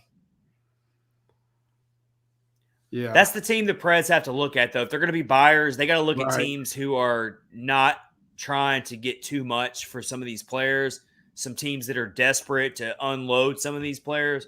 That's the only way I see the Preds being buyers. I don't think the Preds need to be over aggressive when it comes to buying, because it's clear that they have the type of team that can definitely make the playoffs. Again, the problem is that good enough to just make the playoffs? I don't think it is. Right. I mean, I think you have to strike while the iron's hot. And if you've got a team that's showing you that they can hang with the Colorado Avalanche, they can hang with the Minnesota Wild, they've shown that they can hang with all these teams in the Central Division, why wouldn't you at least entertain being buyers and adding a piece or two to really solidify your roster for a playoff series? It's going to be interesting to see how they approach it, though, because no one planned on this. No one went into this season thinking that the Preds were going to be in this at all. Yeah. So it really changes your strategy when it comes to the trade deadline. This doesn't have anything to do with signing anybody, but just looking at this free agent list, the Predators have 12 players that are either unrestricted free agents or restricted free agents after this season. Yeah. And a few of them are going to want some money. Like Yakov Trenin, he's going to want a pay raise. Luke Cunnin, Philip Forsberg, Nick Cousins, he might not even be here. I don't think Nick Cousins is coming back. Yeah. But some of them are like Matt Luff, Rocco Grimaldi, he probably won't be back. If he is, it'll be on a 2-way contract. Right. I would think. Lindsay says, what about Yanni Gord? Hey, man, Yanni Gord. Good one. That's a good one. Awesome. Not a bad. Why do the Blues have a dinosaur? Why anything? Why anything when it comes to the Blues? I'm so confused. I don't know. I'm a little frustrated that the Preds just let their 2-goal lead evaporate. Me too. Before our eyes, but very much. Mike Twitter says Grimaldi scored today. That's cool. That's awesome. He got one or two, I believe. Yeah, he's actually playing really well down there or up there, which is good to see for him. I guess. But let's talk about some players that the Preds have lost in the past that we truly miss, and if we could go back, hindsight 2020, we would still have those players. Bleacher Report's Open Ice account gave me this idea, so I want to give them credit. They put out a really good tweet saying, what's one player that your team let go that you just wish you could have back, that you just, and they really spawned this idea, and I thought, this is a really good idea here. So I think I'm very, very well noted of what my player is. I'll never forgive the Preds front office for letting this player go, and it still to this day baffles me. And that is Craig Smith, a player who was lost in free agency in 2020 and was signed by the Bruins for a very, very cheap price of $3.1 million. That is cheap in hockey terms. When it comes to a player like Craig Smith, that is cheap. The Preds could have absolutely kept him and pursued him. And I'm not saying he's the same player he once was. I'm not even saying he's a 20-goal scorer anymore. But I would still love to have Craig Smith on this team. Yeah, I agree. So I made a few notes about Craig Smith. I think he'd do well playing for the Preds today. I think he'd do better than he did before. His style, the way he plays, fits in with their system now, and I think he might even do better than he's doing with the Bruins. Truthfully, just because of the way he plays. And it might break against the whole youth movement that a lot of Preds fans want, because he'd probably take a spot away from one of the younger players. But I mean, I just feel like the Preds could have done something to keep him on this roster, and I feel like he's a locker room presence, and you should never overlook the importance of stuff like that. And I don't know, for the price that you could have gotten him for, and for how important he was to this franchise for so long. He was an original draft pick by the Preds. He just was a regular 20-goal scorer for so long and a locker room leader. captain-like material for a long time for this team. I think the Preds could have done a lot better to keep him on this team. And he wasn't. It wasn't like he was some super expensive player that you were just like, you know what, like we're not paying this for him. Right. For $3.1 million, I can promise you a lot of Bruins fans like him. I think everybody likes him up there. Yeah. I mean, he's only got 13 points this season in 28 games, but we all realize he's not the player he once was production-wise, but you can't overlook his leadership value and his intangibles and the other things he does. Yeah, I do think, though, for Boston, he does either play on the first or second line quite a bit. I think he actually plays on the second with Taylor Hall and David Pastrnak right now. So yeah, that's pretty strong. That was one of the lines that hurt the Predators the other day. Yeah, right. Yeah. So yeah, that's definitely. Do you have Rich? Give us another one, a player that Preds let go in the past that maybe like, you know what, that hurts. Like we would love to have this player back. I've got a couple of like emotional ones, but one I think is another one that would fit well would be Kevin Fiala. I wouldn't mind having him back. I think he's turning into a really good player. I don't know. That really rubs Preds fans the wrong way to this day. But I mean, that was the Mikael Granlund trade though, and how's Mikael Granlund doing for us? I mean, well, I'm not. Yeah, I'm just saying it would be cool to have him back now. Oh, of course it would. I would take Granlund over him right now any day. Well, the really hard thing about losing Fiala was he was like billed as this scoring winger we were talking about that the Preds have always been eluded by. They've never really been able to have a homegrown elite scoring player, homegrown. Right. And Kevin Fiala was one of those players. Yeah, definitely. Mike Twitter says Fiala, but I'm happy with Granlund. Yeah, I think we're all happy with Granlund. So that was one of those mid-season trades by Poyle, where at the time you're like, wow, like this is gutsy. This is gutsy here. Definitely. And I mean, I feel like it's worked out for both sides in a way. Yeah, I think you're right. It took a little while to get to see the fruits of the trade for Granlund. Like, obviously, this is his best season, I think, so far that he's had since he's been here. But I think it's turned out well. I like Granlund a lot. He's an important piece. How do you feel about it, Kyle? What do you think about the whole Kevin Fiala Granlund?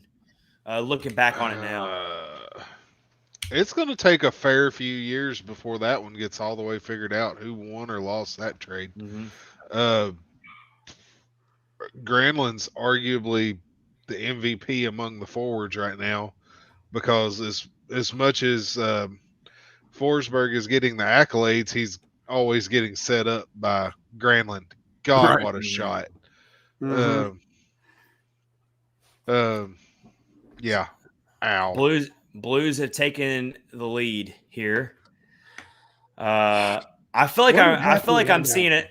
I feel like I'm seeing an encore of the Bruins game right now. Like the Blues are just skating freely and getting chances here in transition on the Preds defense. Like that's what I'm seeing here, guys. I mean, it's like open season on Saros for really good scoring chances. I know the Blues only have 12 shots on goal, but they are getting some really strong scoring chances here. And it's shaping out to be another really, really rough night for Saros when it comes to his numbers. That goal right there looks like something Forsberg would have shot.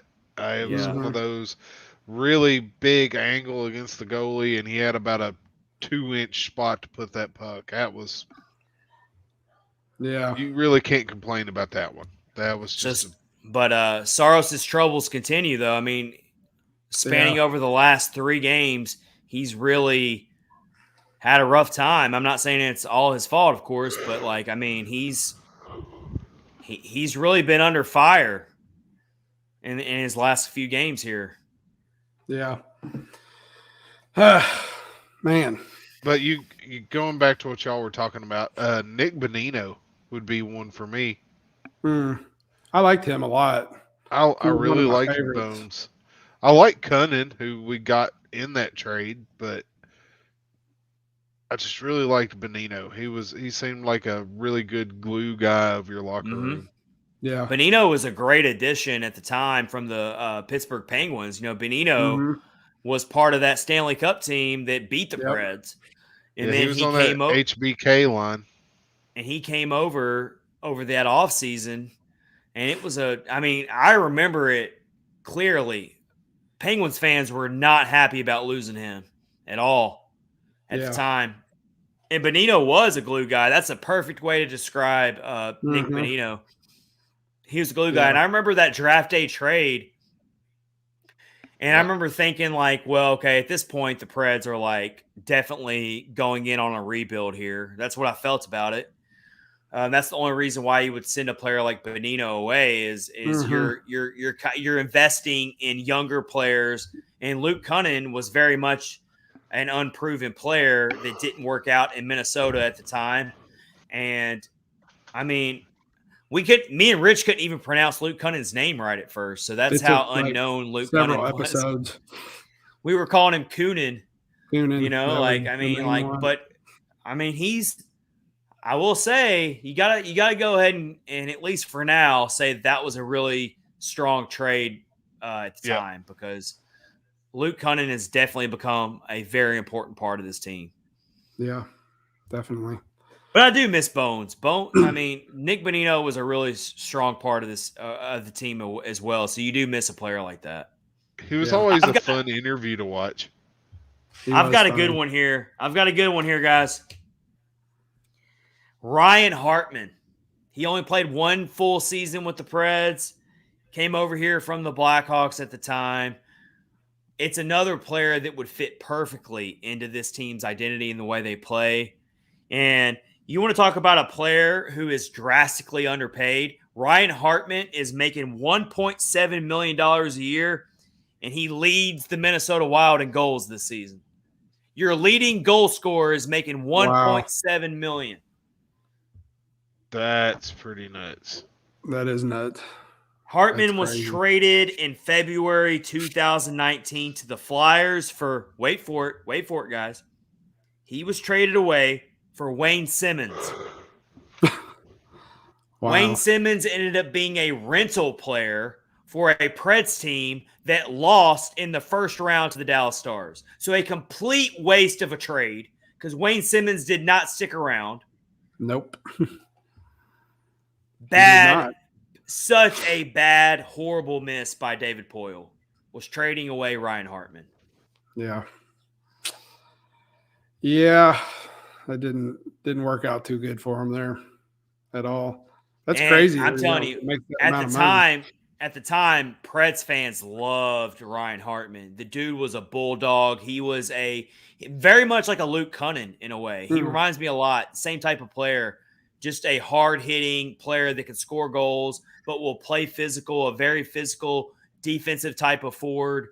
That still kind of just really sits ugly with me looking back at losing Ryan Hartman in that trade. Yeah, especially when you get nothing in return. That's the worst part. Always those. What did we just talk about? We just said like David Poile likes to add those big body defensemen. Well, that was Wayne Simmons, who was a veteran who had a decent history. He had a decent resume, but ended up not doing anything for you. No, not at all. And he's moved twice since then. All right. Went to Philadelphia. Fellas, shield your eyes. Shield your eyes. Shield your eyes. Are you kidding me right now? The Blues have scored again in transition. They're just pouncing on the Preds. They are outskating them. They are using their speed. What did they go in look at this. Of? This is Saros outskating. had a piece of it. But this is outskating, though. You see Borowiecki chasing the play. You see Myers chasing the play. Preds are chasing the puck right now. Like, they're chasing the puck. They're getting out skated. And I don't know. I don't know if you can hang that on Saros. It's really not his fault. It looks like it ramped right up his blocker. Let's see. They're showing slow motion. Well, I'm telling you, the Preds are getting out skated right now. They're getting out skated. Yeah. I mean, the Blues are just faster. They're faster. Yep. Here we go again. Blues are breaking into the zone again. So they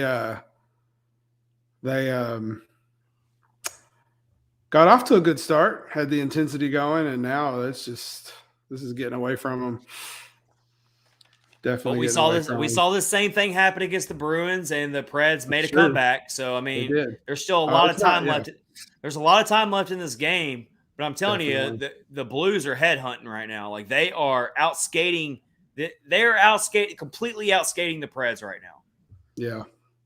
And to that degree, Benning just had to commit a penalty because he was out skated. So the Preds are heading to the penalty kill. This is getting ugly here, guys. This is getting ugly. This is not good.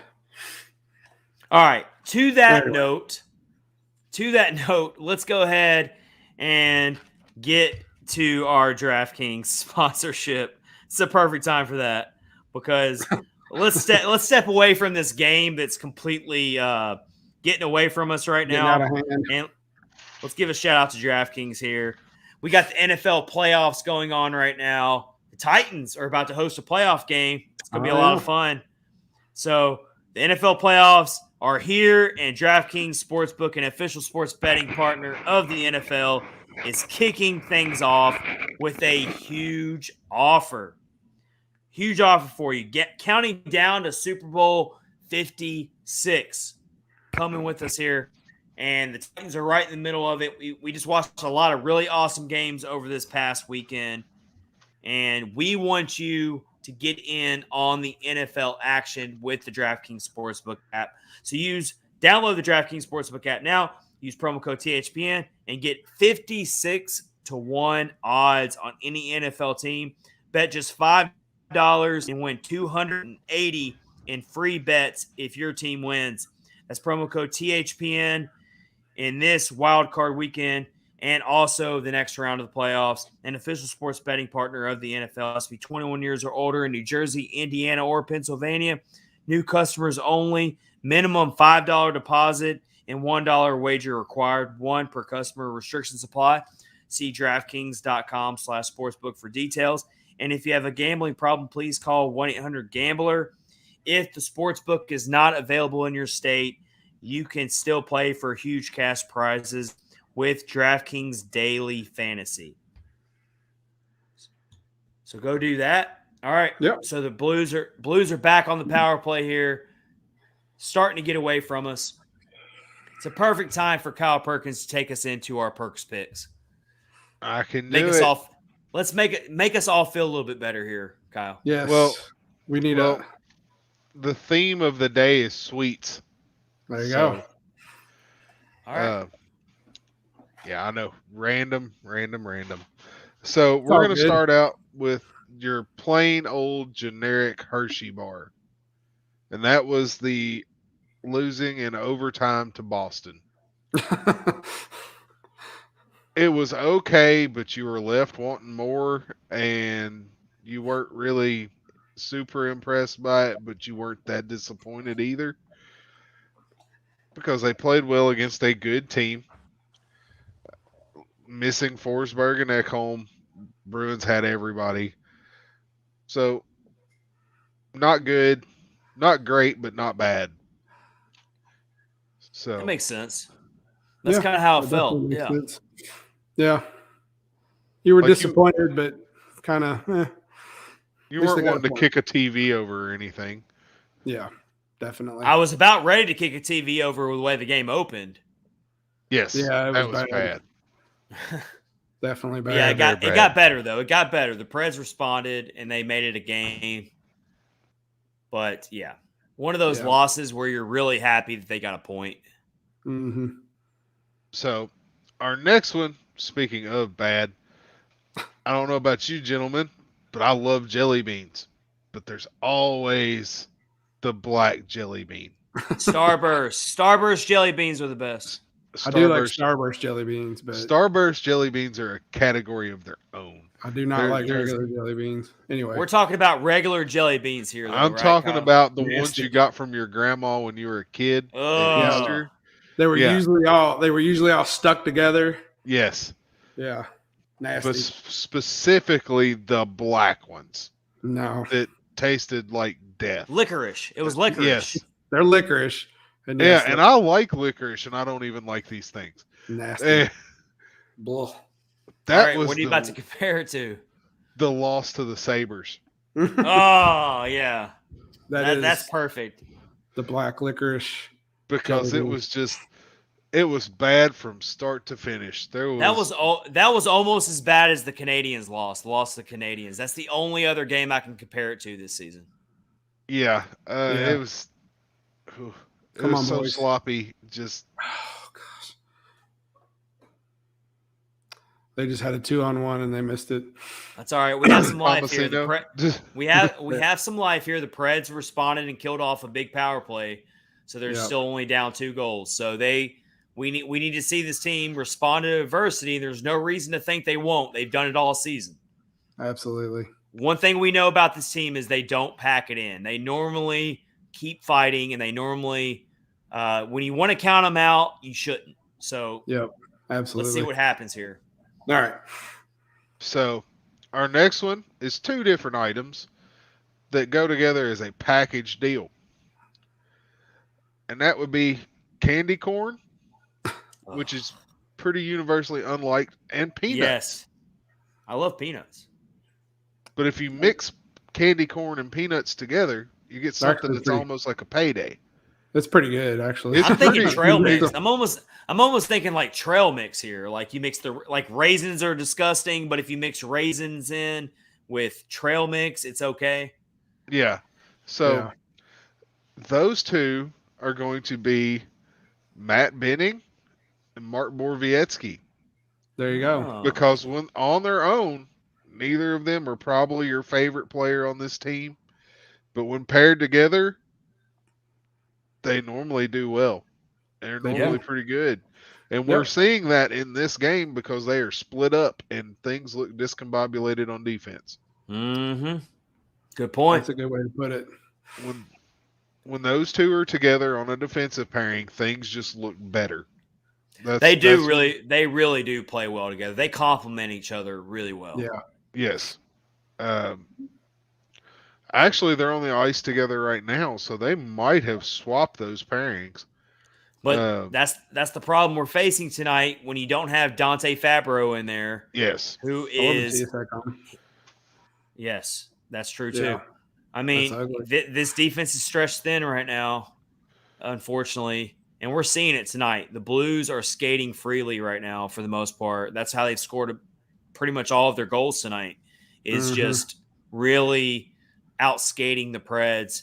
And let's talk about Dante Fabro for a second while we're doing these picks here, because I'm a big Dante Fabro fan here. Like I feel like the guy is got a bright future ahead of him, and he's really, a lot of the criticism he gets is he's put on this pedestal and expected to be better than what you have to expect him to be at this point in his career. He's still a very young player.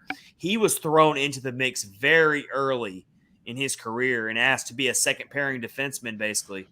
And I know the offensive production isn't maybe where you would like it to be, but defensively speaking, if you look at his analytics, he is in the right place at the right time a lot. He makes a lot of the really right moves and right decisions when it comes to blocking shots, when it comes to poke checking, and just not letting the attacking team get behind him. And you're seeing tonight, I feel like the Preds are really missing him tonight in the sense of the Blues are just skating freely and getting a lot of really easy chances in transition. Yeah, I will agree with that. Yeah. He's been doing a lot better this year than last, in my opinion. Yeah. I haven't looked at any any kind of stats or anything on it, but just, like they say, seat of the pants, he looks a lot better this year. And, like I said, he got brought up from college, like right after playing in the Frozen Four, I believe, and right into the NHL. He had no AHL time. He didn't play juniors, which is a lot more similar to a schedule that. Sorry, I seen Yossi wound up for one of those cannon shots, and I got discombobulated myself. It's okay. But yeah, I totally agree, though. I totally agree.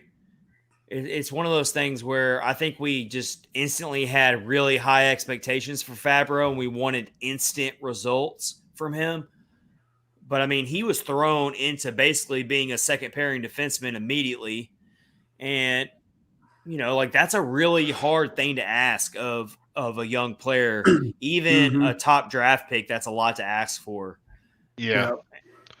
And a lot of people want him to be another Roman Yossi, and he's not. He's not.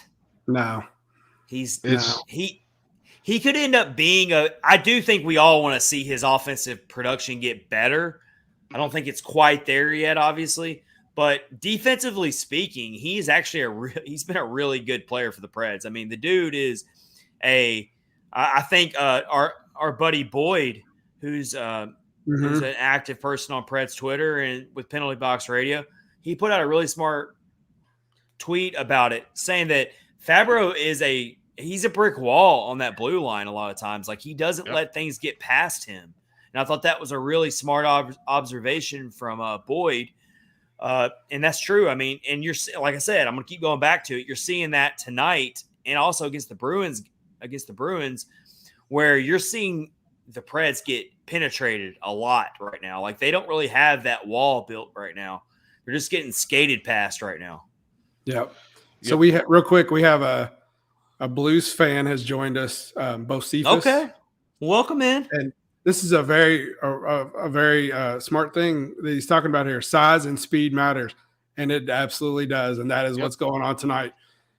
The Blues are skating around the Predators like they're standing still, and that's that's a problem. Can't argue with that. You can't argue with that. That's absolutely what's happening tonight. The Blues are absolutely outskating the Preds tonight.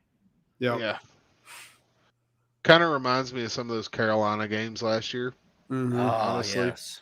Yeah. Where Carolina was just so speedy. Yep. Yeah. Or even you can even go back to this season, some of the Preds really bad losses they've had. Let's go back and look at the Toronto game. Let's go back and look at the Edmonton Oilers loss. I know we're going back a little bit in the season, but those were games where the Preds felt like they were chasing the puck the entire game. Absolutely. That's what this game feels like. It feels like this game the Preds are chasing the puck. Yep. They're not dictating the pace at all. Yeah, they started off dictating the pace. They were doing really well, and then not now, that's for sure. Yeah, some Preds fans in the audience. All you need is one. Let's get one goal back before this period ends. Yep. And then you've got yourself a game. But you can't if you let the Blues score another goal here and it turns into 5-2, then we should probably pack this thing in. I mean, the margin for error is pretty much gone now. Like, you can't. Yeah, you can't let this. Yeah, you can't let this get any worse here. Yeah. Yep. So we'll see what happens. Anyway, we'll go on to the next one, and the sweet is actually pretty sour to start with, and that's Warheads. Oh, I forgot about those. I totally forgot about whenever you first put this thing in your mouth, you're just like, oh God, ugh. What have I done? Yes, what terrible mistake have I made to include this in myself? And that's going to be Matt Duchene, because Matt Duchene started out his Preds career. Oh yeah, there you go. Let's look at last year. In 33 games last year, he had 6 goals and 7 assists. This year, in 35 games, so 2 more games, but he has 17 goals and 17 assists, almost a point per game. So he started out pretty sour. Yeah. Pretty sweet. And besides Philip Forsberg and maybe Yossi, he's the most exciting player to watch most of the time. Like I'm was it the last game that we did this on, I believe, was he broke the guy's ankles and just spin moved the guy out of his socks. And there's not a lot of guys that can pull moves off like that, so it's kind of fun to watch. So when he's on, man, he can do some amazing things. When you're talking about pure talent level, Duchene's right up there with Forsberg and Yossi for sure. Like his pure raw talent and just his ability to make those highlight reel plays. I mean, he's right up there. And going back to power play to Dom's rankings, his player cards. So Duchene, his salary is $8 million. His market value is 8.3. So at this point, he is outperforming his contract. That's gonna really get a lot of Preds fans angry. Yeah, it's really gonna make people mad. But man, he's living up to his contract. Yeah, there's a lot of Preds fans who are gonna refuse to believe that, even if those numbers are accurate. I'm telling you. Gosh, they're so close to scoring a goal. Oh, that's frustrating. They're on the power play, by the way. Yeah, the problem is, they're on the power play, but what I'm seeing is the Blues are not shying away from still being very aggressive. Yeah, I mean, they are putting the pressure on the Preds. Even while the Preds are on the power play, the Blues are being super aggressive here. Yeah. Well, they had a good opportunity right in front of the net and they missed, but please don't let them. It's tough. It's tough. The Blues are. That's why I think you're seeing what I just saw, Rich. Like the Blues are still very much. I'm seeing what you're talking about here. Matt Duchene literally almost scooped up a rebound chance and scored. Both him and Ryan Johansson was in on the mix. Yeah, that was close. That was a really close chance. But now they can't even get the puck into the zone. They're struggling, that's for sure. What's going on right now? I don't know. All right, Kyle, go ahead with your next pick here, man. Okay, we'll go ahead to the next one, and it's probably one of my favorite things ever, and we're going with Reese's. Oh yeah, and not just any Reese's, the special holiday Reese's, because they are better. In my opinion. Little trees, like the trees or the Easter eggs, or because they have a different consistency than your normal just regular peanut butter cup. They don't have the ridges. No. Yeah. So, and that is going to be beating the Avs the other night. That right there is pretty sweet. It was sweet. That's like a cold Reese's out of the fridge. It's perfection. And then you put a little salt on top of it because of all the Avalanche fans. I'm joking about putting salt on your Reese's. I'm not a psychopath. Yeah, I was like, don't do that. That would be bad. But that game right there shows what this team is able to do when they are playing their game and actually enforcing their will on the other team instead of doing what they've done in this second period, which is let somebody else dictate the way they're playing the game. So that was a sweet victory, but apparently it's stolen all of their mojo. Yes, they used up all of their mojo on that one win, and it looks like this is just disappointing. Well, that was we all said that was a measuring stick type of game against the Avs. Yep. Like, let's see how and that was a heavyweight fight there. That was a heavyweight type of – it felt like a playoff game. I mean, it was back and forth. If you were a neutral fan in that watching that game, then you loved every second of that game as a neutral fan. Because that was a fun game. That was a fun game to watch. It was, yeah. Mike Twitter says no thanks to salt on Reese's. Yeah. Yeah, I agree. Yeah. It was mainly just a jab at Avs fans. Yeah. Definitely. For how They're salty still they were after the game. Avs fans are still salty about that.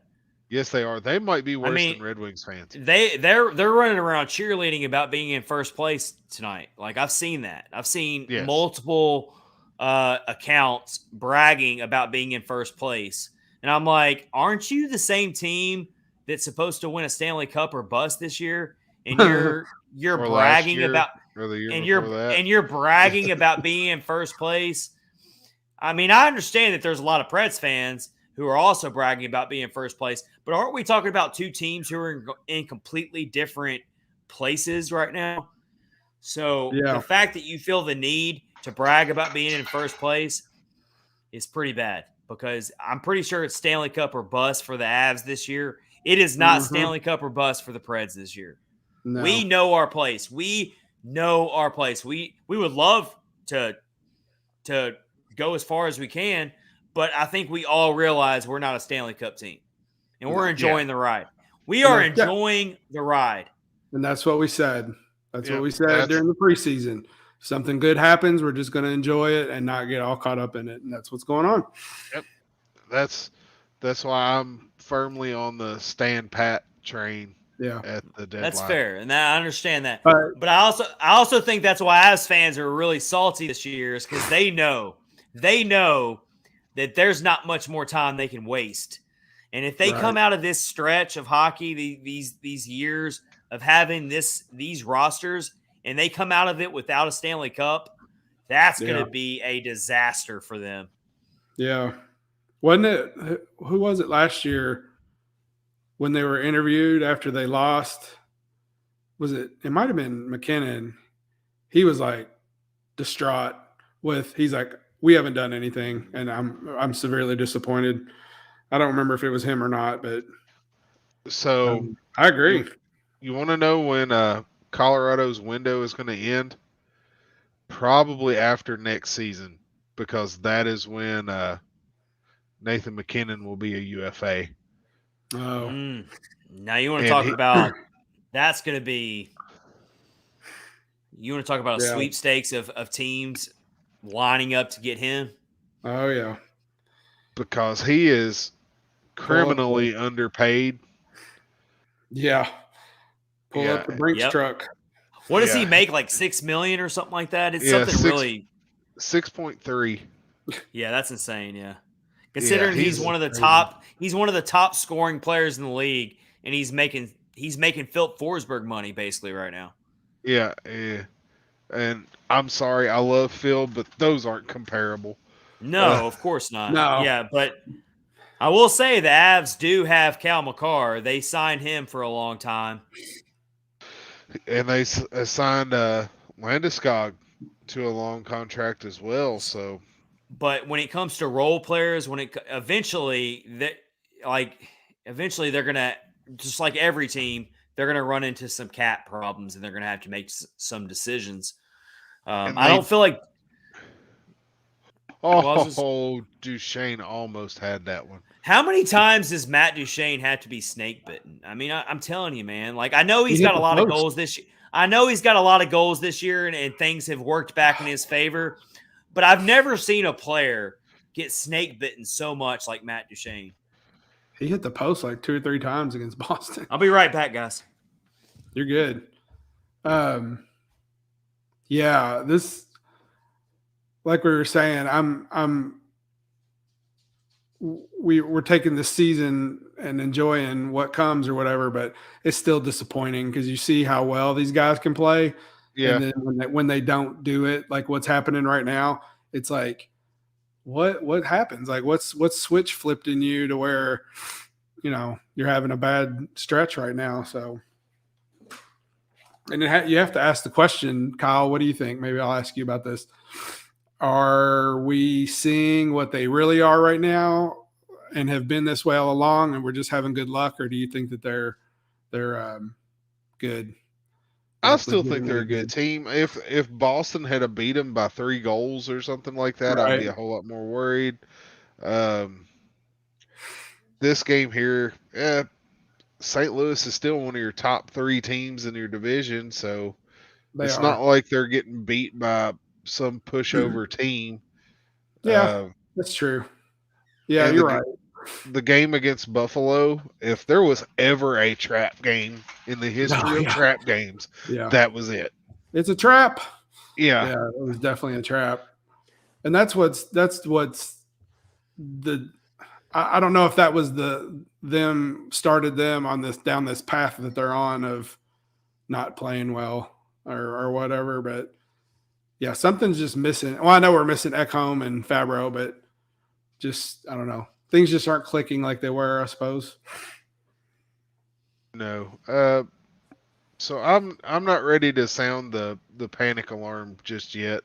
Yeah. No, of course not. Like, I mean, even if they lose this game tonight, I mean, it's important to remember the Preds, like I said, Preds have not lost more than 2 games in a row all season. So even if they do lose tonight, it'll be their first 3-game losing streak of the season. I feel like even the best teams go through rough patches. The question is how you can't let this linger into like a 6 or 7 or 8 game losing streak. That's when things really get ugly. And so, I mean, obviously, we don't want to see them lose to a team like the Blues, but it's important to keep it in perspective here. And they've really got to just correct some things. I don't think tonight's been a really good showing so far at all. And there's going to be nights where you play your best hockey and you still lose. And I think that's kind of what John Hines was trying to say against the Bruins. He kind of was hinting at, yeah, we played a really, really strong game, but, you know, we still lost, but we did a lot of really good things. I don't think he's going to echo that tonight. I don't think he's going to echo that. I don't think the Preds have played very well tonight at all. They haven't played their game. No. Yeah. They've tried to go speed versus speed, and it's not working. It's not their type. It's not their style. It's not the Blues are dictating tonight's game. Absolutely, they are. The Preds played that way in the first period, though. They played really well and were dictating the pace and, you know, playing their game. And now they're just they've got away from that. And the Philip Forsberg goal was literally Forsberg enforcing his will to score a goal. Right. Whereas I haven't seen a lot of really strong offensive possessions from the Preds tonight. I just haven't seen it. This was good.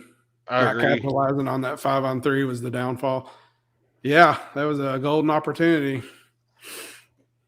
Kyle, did you finish off your Perks picks? Did I miss your last pick? I was saving the last one for when you got back. All right, I appreciate it because I didn't want to miss it. All right, give us your last pick of the night. And the last one is M&M's. Oh, those are great. I was thinking M&M. I realized you're doing sweets, but I thought you were going to say M&M, like the rapper. And I was like, I can't. I was like, I can't wait for this. All right, M&M's. No. So I chose this because there's so many different kinds of M&M's, but they're all still M&M's. You've got peanut butter, peanut, pretzel, coffee, caramel, regular. So they're all the same thing, but they do all these different things. And I'm going to go with Ellie Tolvanen. So Tolvanen, touted as a goal scorer, he has this wicked, ungodly shot that he will unleash every now and again. But we're not talking about that today. We're talking about his defensive numbers. On these same cards that I've been mentioning from Dominant the Athletic, he is ranked as elite defensively.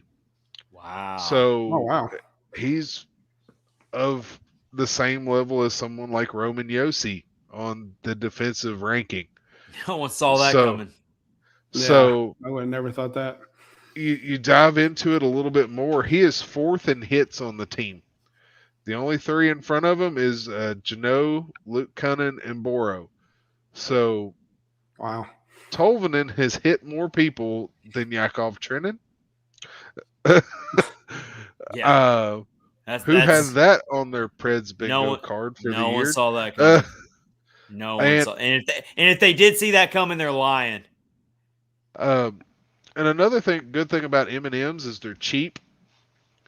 So, and so is Ellie Tolvanen. His contract is $1.45 million a year.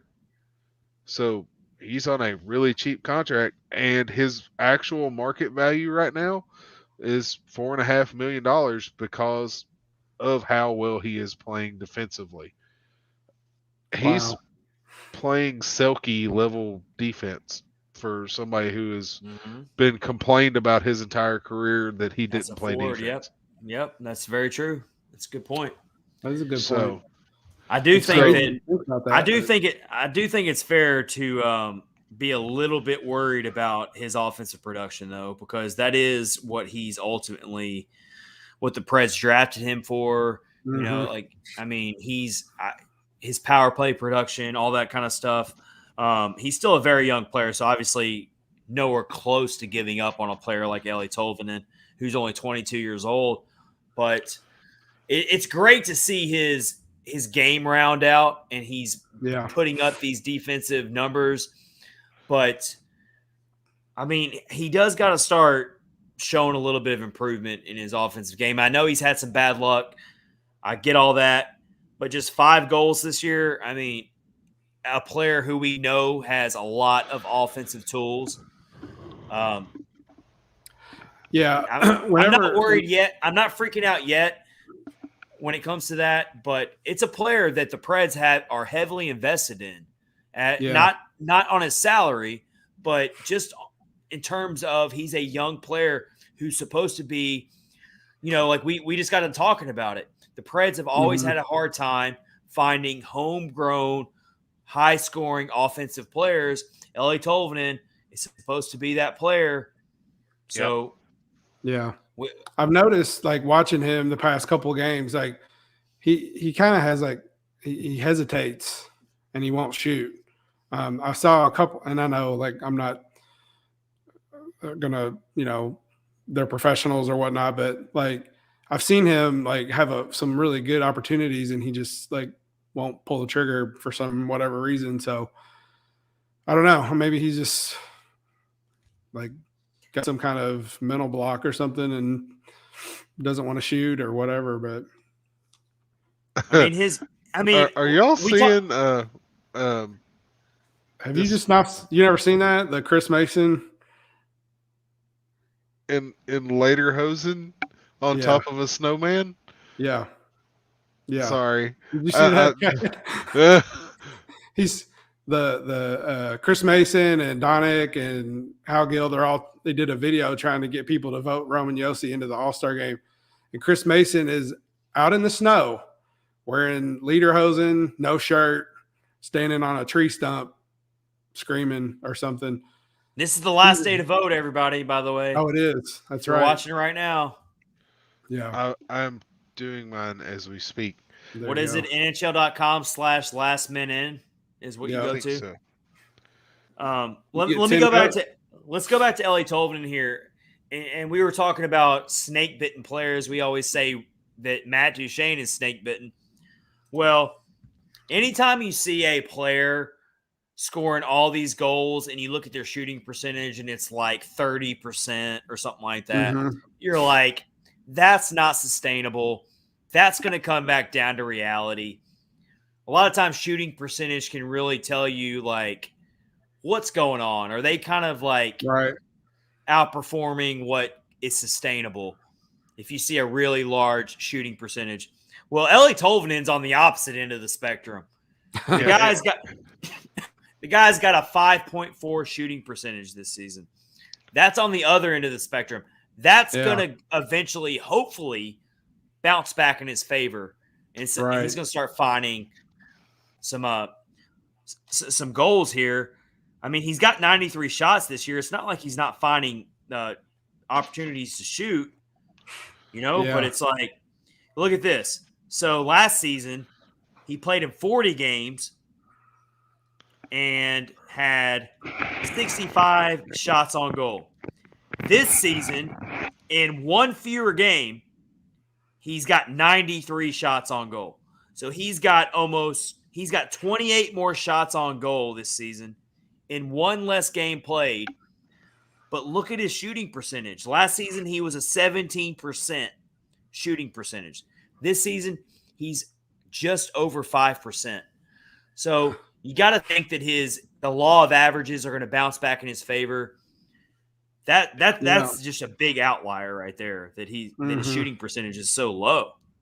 Well, you look at Duchene and the year he had the last 2 years, and it kind of gives you some hope for Tolvanen, just to turn things around. Like sometimes it just won't go.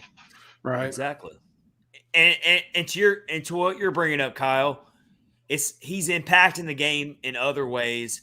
Yep. And that is a very uplifting thing to see, that you see that, okay, yeah, the goals aren't falling for him, but he's finding ways to make a positive impact in other ways. Right. And it's a very good thing to see from a young player like Tolvanen, who he's just 22 years old, so no one's given up on this kid, obviously. Yep. I would hope not. But to see those defensive numbers is very encouraging. Yeah. So if you look at his last 5 games, he had a point against Arizona, and that's it. And shots, he's only had 3, 6, 8, 9 shots in 5 games, but he's had 21 hits and 3 blocks in those 5 games. So yeah, that's what you're. And and Tolvanen's also kind of been buried in the depth chart a little bit. Like he doesn't really have a normal line that he's been playing on. Yeah. You know, he's been bounced around with everybody. Exactly. Yeah. So that's another part of it too. For a young player like Tolvanen, that's kind of hard for him, that he's having to constantly, bounce up and down the lineup. That's just part of the challenge of it right now, because every team in this league right now is struggling to get a consistent lineup with the COVID protocols and with your normal injuries that you're going to deal with at this point in the season. Guys are banged up left and right. And then you got to throw in the COVID protocols. I mean, it's a very significant challenge that every team is dealing with. So Tolvanen's having, I feel like he's kind of bearing the brunt of that as well by not, being a consistent line for the Preds, Yeah. We're ready for him to turn it around. We're getting ready to go into the third period here. Second intermission, the Preds trail 4-2. I'm not ready to throw in the towel yet. I'm not. No.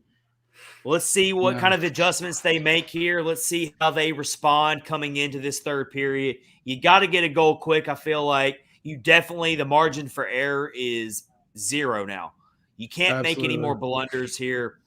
You can't. You've got to figure out a way to get that first goal, make it a 1-goal deficit. The difference between a 1-goal deficit and a 2-goal deficit is like night and day in hockey. Massive. I feel like. Yeah. So you got to get that first goal back, preferably pretty quick here. And then that's when the game can change. But the margin for error is gone. You can't make any more bad mistakes here. Like, you've got to make some things happen here. Nope. And with that, you know what? This is perfect timing for our clutch performers of the week, because we're going to need a clutch performer. We are going to need a clutch performer or a couple clutch performers in this third period here. Agreed. All right, so we are going to go back and look. Our clutch performers of the week are coming from the Colorado game, the Buffalo game, and the Boston game. Good luck finding a clutch performer in the Buffalo game, guys. But you know what? I believe in you. I think you can figure it out. No, we're looking at all 3 games, and we're going to average it out here. Yep. Rich, how about you start us off? Give us your 3 clutch performers of the week. So I'm going to go 3, 2, 1. So number 3 is going to be Luke Cunnin. So he had 2 goals against the Avs and 1 against Boston. I think he's got like 3 points in 3 games, averaging a point a game. So he would be my number 3. Number 2 is Matt Duchene. He had 2 goals against the Avs, the OT game winner, and he is the lone goal scorer of the Buffalo game. So that game was. Yeah, so he got the. I've tried to erase that game from my memory. Yep. So my number 1 is going to be Roman Josi. So he has 5 points in 3 games, 3 assists against the Avalanche, an assist against the Sabres, and he got the game tying goal in Boston. So that's pretty very clutch. true. Yeah, I mean, 5 points in 3 games is strong. So we can always count on Roman Josi to be clutch. Absolutely. He's kind of a regular on the list, honestly. But that's true. Kyle, would you agree with Rich's list, or do you got someone you'd throw in there?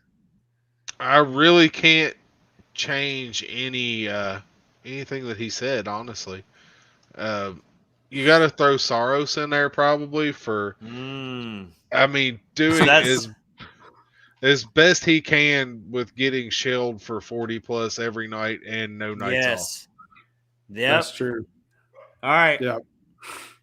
That's kind of where I'm at with the Kyle. So Rich's list here, I got to go with number 3, UC Saros for me. And I battled between Matt Duchene and UC Saros. I thought about putting Matt Duchene at number 3, but Duchene went scoreless against the Bruins, and I felt like that was a game that you needed to be clutch in. That's true. Duchene did not register a point in that game, and he is the type of player that the Preds are going to lean on in games like that, and he can't go scoreless in a game like that. As much as Matt Duchene's been playing very well, and I'm not trying to come on him too hard, but he didn't score a point in that game, and you need him to come through in a game like that. He didn't. He didn't score a point. Colorado. So I can't put him in the clutch performers this week because of that. So I put UC Saros at number 3. And it was hard to put him at number 3 because he only managed 17 saves on 20 shots in that Buffalo game. But let's be honest, nobody had a good game in that game. Nobody. No, that was ugly all the way around. But he still made 97 saves over the last 3 games over this past week. 97 saves. So he's number 3 for me. Number 2 is Luke Cunnin for me. 3 goals. Even more impressive, 16 hits over those 3 games. 16 as a forward. Yeah, he's in Tanner Jeannot territory there. Yeah, they're number 1, number 2. Yeah, on the team. I mean, and he still put up 3 goals. I mean, he was very crucial in that Colorado game. Oh yeah. Absolutely. He was all over the place in that Colorado game. And then how could you not put Roman Josi as the top clutch performer of the week? I mean, the guy was just scoring that game-tying goal against Boston to push the Preds into overtime to where we at least salvaged a point. That's huge. That's huge. Yeah. So Roman Josi absolutely has to be the number 1 clutch performer of the week this week. Yep. And he's got an assist tonight. Just carrying on. It was actually a pretty easy week to narrow down the top 3 when you look back at the 3 games. I mean, it's you got a couple players who notched like an assist, but it was overall you had like these 3 players who really set themselves apart to be clutch, Yeah. Mm-hmm. I agree. We need a clutch performance tonight. We need someone to come out clutch in this game for sure. Need a massive clutch performance. We need that contract year Forsberg to engage. Well, he's already engaged once, but we need him engaged again. It's crazy. All right. What other scores we got going on today? Let's see. Checked. Oh, I watched that Avalanche Wild game. I watched that. It was pretty good. Yeah, it was good. So you want to hear a crazy stat here? The Avalanche have only lost 2 games since December 4th. 2 games. In those 2 games, they both lost to the Preds. That's crazy. That is crazy. I know that's counting pretty much every NHL team had a long break due to the COVID pause, but even counting that, the fact they've lost 2 games since December 4th is, I mean, they are on a hot streak right now. They just can't be stopped.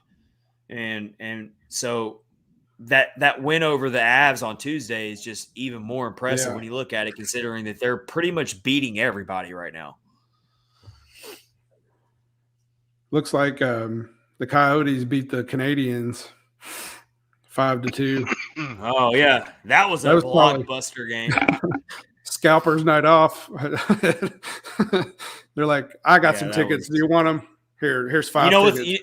You know what's really funny about that? That was the Hulu featured game. So the NHL is doing this thing where they feature a game on Hulu to get people all like signed up on Hulu. And that was the featured game on Hulu. Well, I guess Coyotes put up a good game, I suppose. Because what matchup is going to build new hockey fans more than the Coyotes versus the Canadians? That's funny.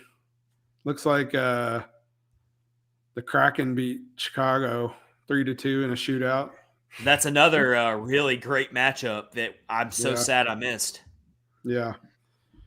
The Islanders beat the Flyers 4-1.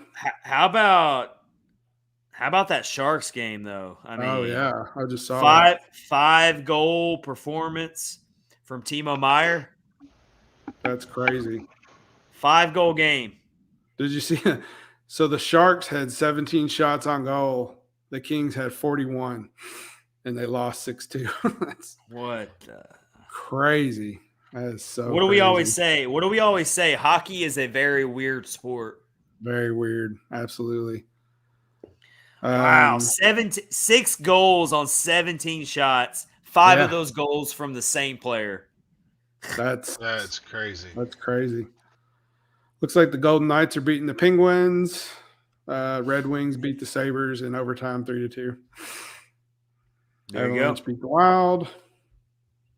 And Toronto, New Jersey was postponed. All right, boys. Let's all be a little sad for Kings fans tonight, because that's a really ridiculous loss to have to swallow. Yeah, I seem to remember like the Kings were like making a little bit of headway, but no, they've been playing well lately. And so Jonathan Quick, of course, we know he's considered one of the better goaltenders of this generation. He made 11 saves on 17 shots. They didn't even pull him. He played the entire game. They must not have anything better. Mike Twitter says he watched the Canadians game and Rem Pitlick got a goal. That's good. Yep. Good for him. Rem Pitlick has a 50% shooting percentage. 7 goals on 14 shots this year. That's crazy. I'm not even making that up. That's literally – so the opposite spectrum of Eeli Tolvanen is Rem Pitlick. I wonder why Minnesota waived him. You've got Eeli Tolvanen. You've got Eeli Tolvanen, who has over 90 shots this year and only has 5 goals. And you have Rem Pitlick, who has 7 goals on 14 shots. Not right. That's not fair. No. That's not right. It's definitely not fair. I wonder why they waived him, though. Why Minnesota waived him. They said he didn't like defensive. Well, Rem Pitlick's defense is questionable. Rem Pitlick doesn't play a lick of defense in the zone. Well, there you go. He is purely out there to score. And so that's a problem for a team like the Minnesota Wild, who they have a lot of depth. Like the Wild have a lot of depth. Yeah. They said he didn't like the scheme, and he just wouldn't play into their program. Oh, well, really? Kyle, you were talking about Eeli Tolvanen's defensive numbers and how he's like figuring out ways to make an impact on the game, even though the goals aren't falling for him. You can kind of question Rem Pitlick in that regard. Is he an all-around player? That's probably why the Preds put him on waivers to begin with. Does Rem Pitlick really fit into the Preds' identity and style? I know that hurts a lot of people that love Rem Pitlick, and you see 7 goals for Pitlick this year, and you're like, well, the Preds could use that kind of production. But I don't know. I mean, it's really tough to find room for some of these players. I mean, you look at the Preds roster. You know, it's tough to find room for a rim Pitlick. And people are really upset about it too. Maybe it's for the best.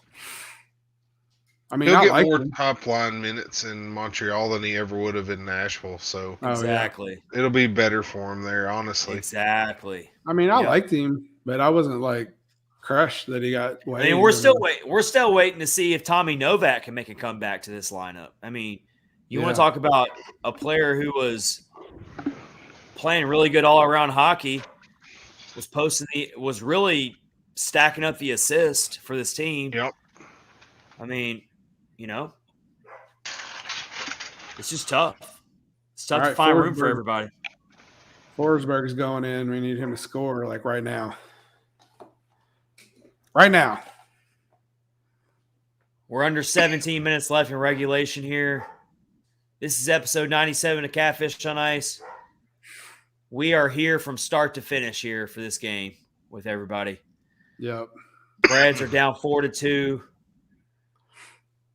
Kyle Perkins is choking. Yep. Yeah, well, I don't blame him watching this game. I mean, we're waiting for something good to happen here. Yep. I don't know. Like if they don't, I do feel the Blues haven't been getting as many chances. This third period is opened up with the Preds at least having a little bit more control over the game. Yeah. The question is it too little, too late?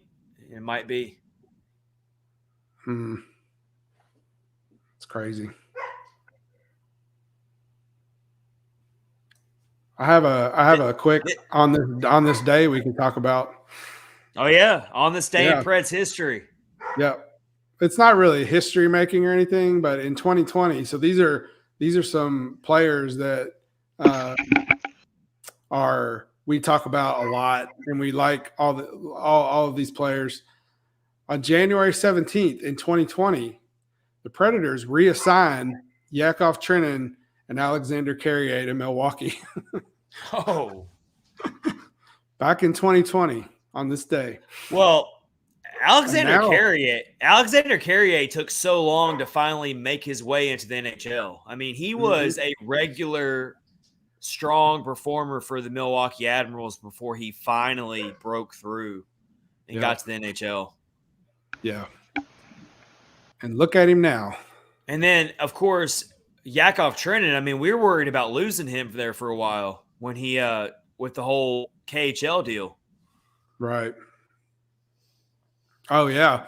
Yeah, there was pictures of him with the owner of the St. Was it the Russia? What team was he going to go to? SKA. SKA, that's right. Yeah, like that dude like gave him a tour and was taking pictures like it was a done deal, and it was not a done deal. Yeah, that could have been bad there. That ended up working out in the Preds' favor there, that they could figure out a way. But all right, so this game is kind of like reminding me of a game that feels like a playoff series. Like I could see the Preds playing the Blues in the first round of the playoffs. Like it feels that way tonight.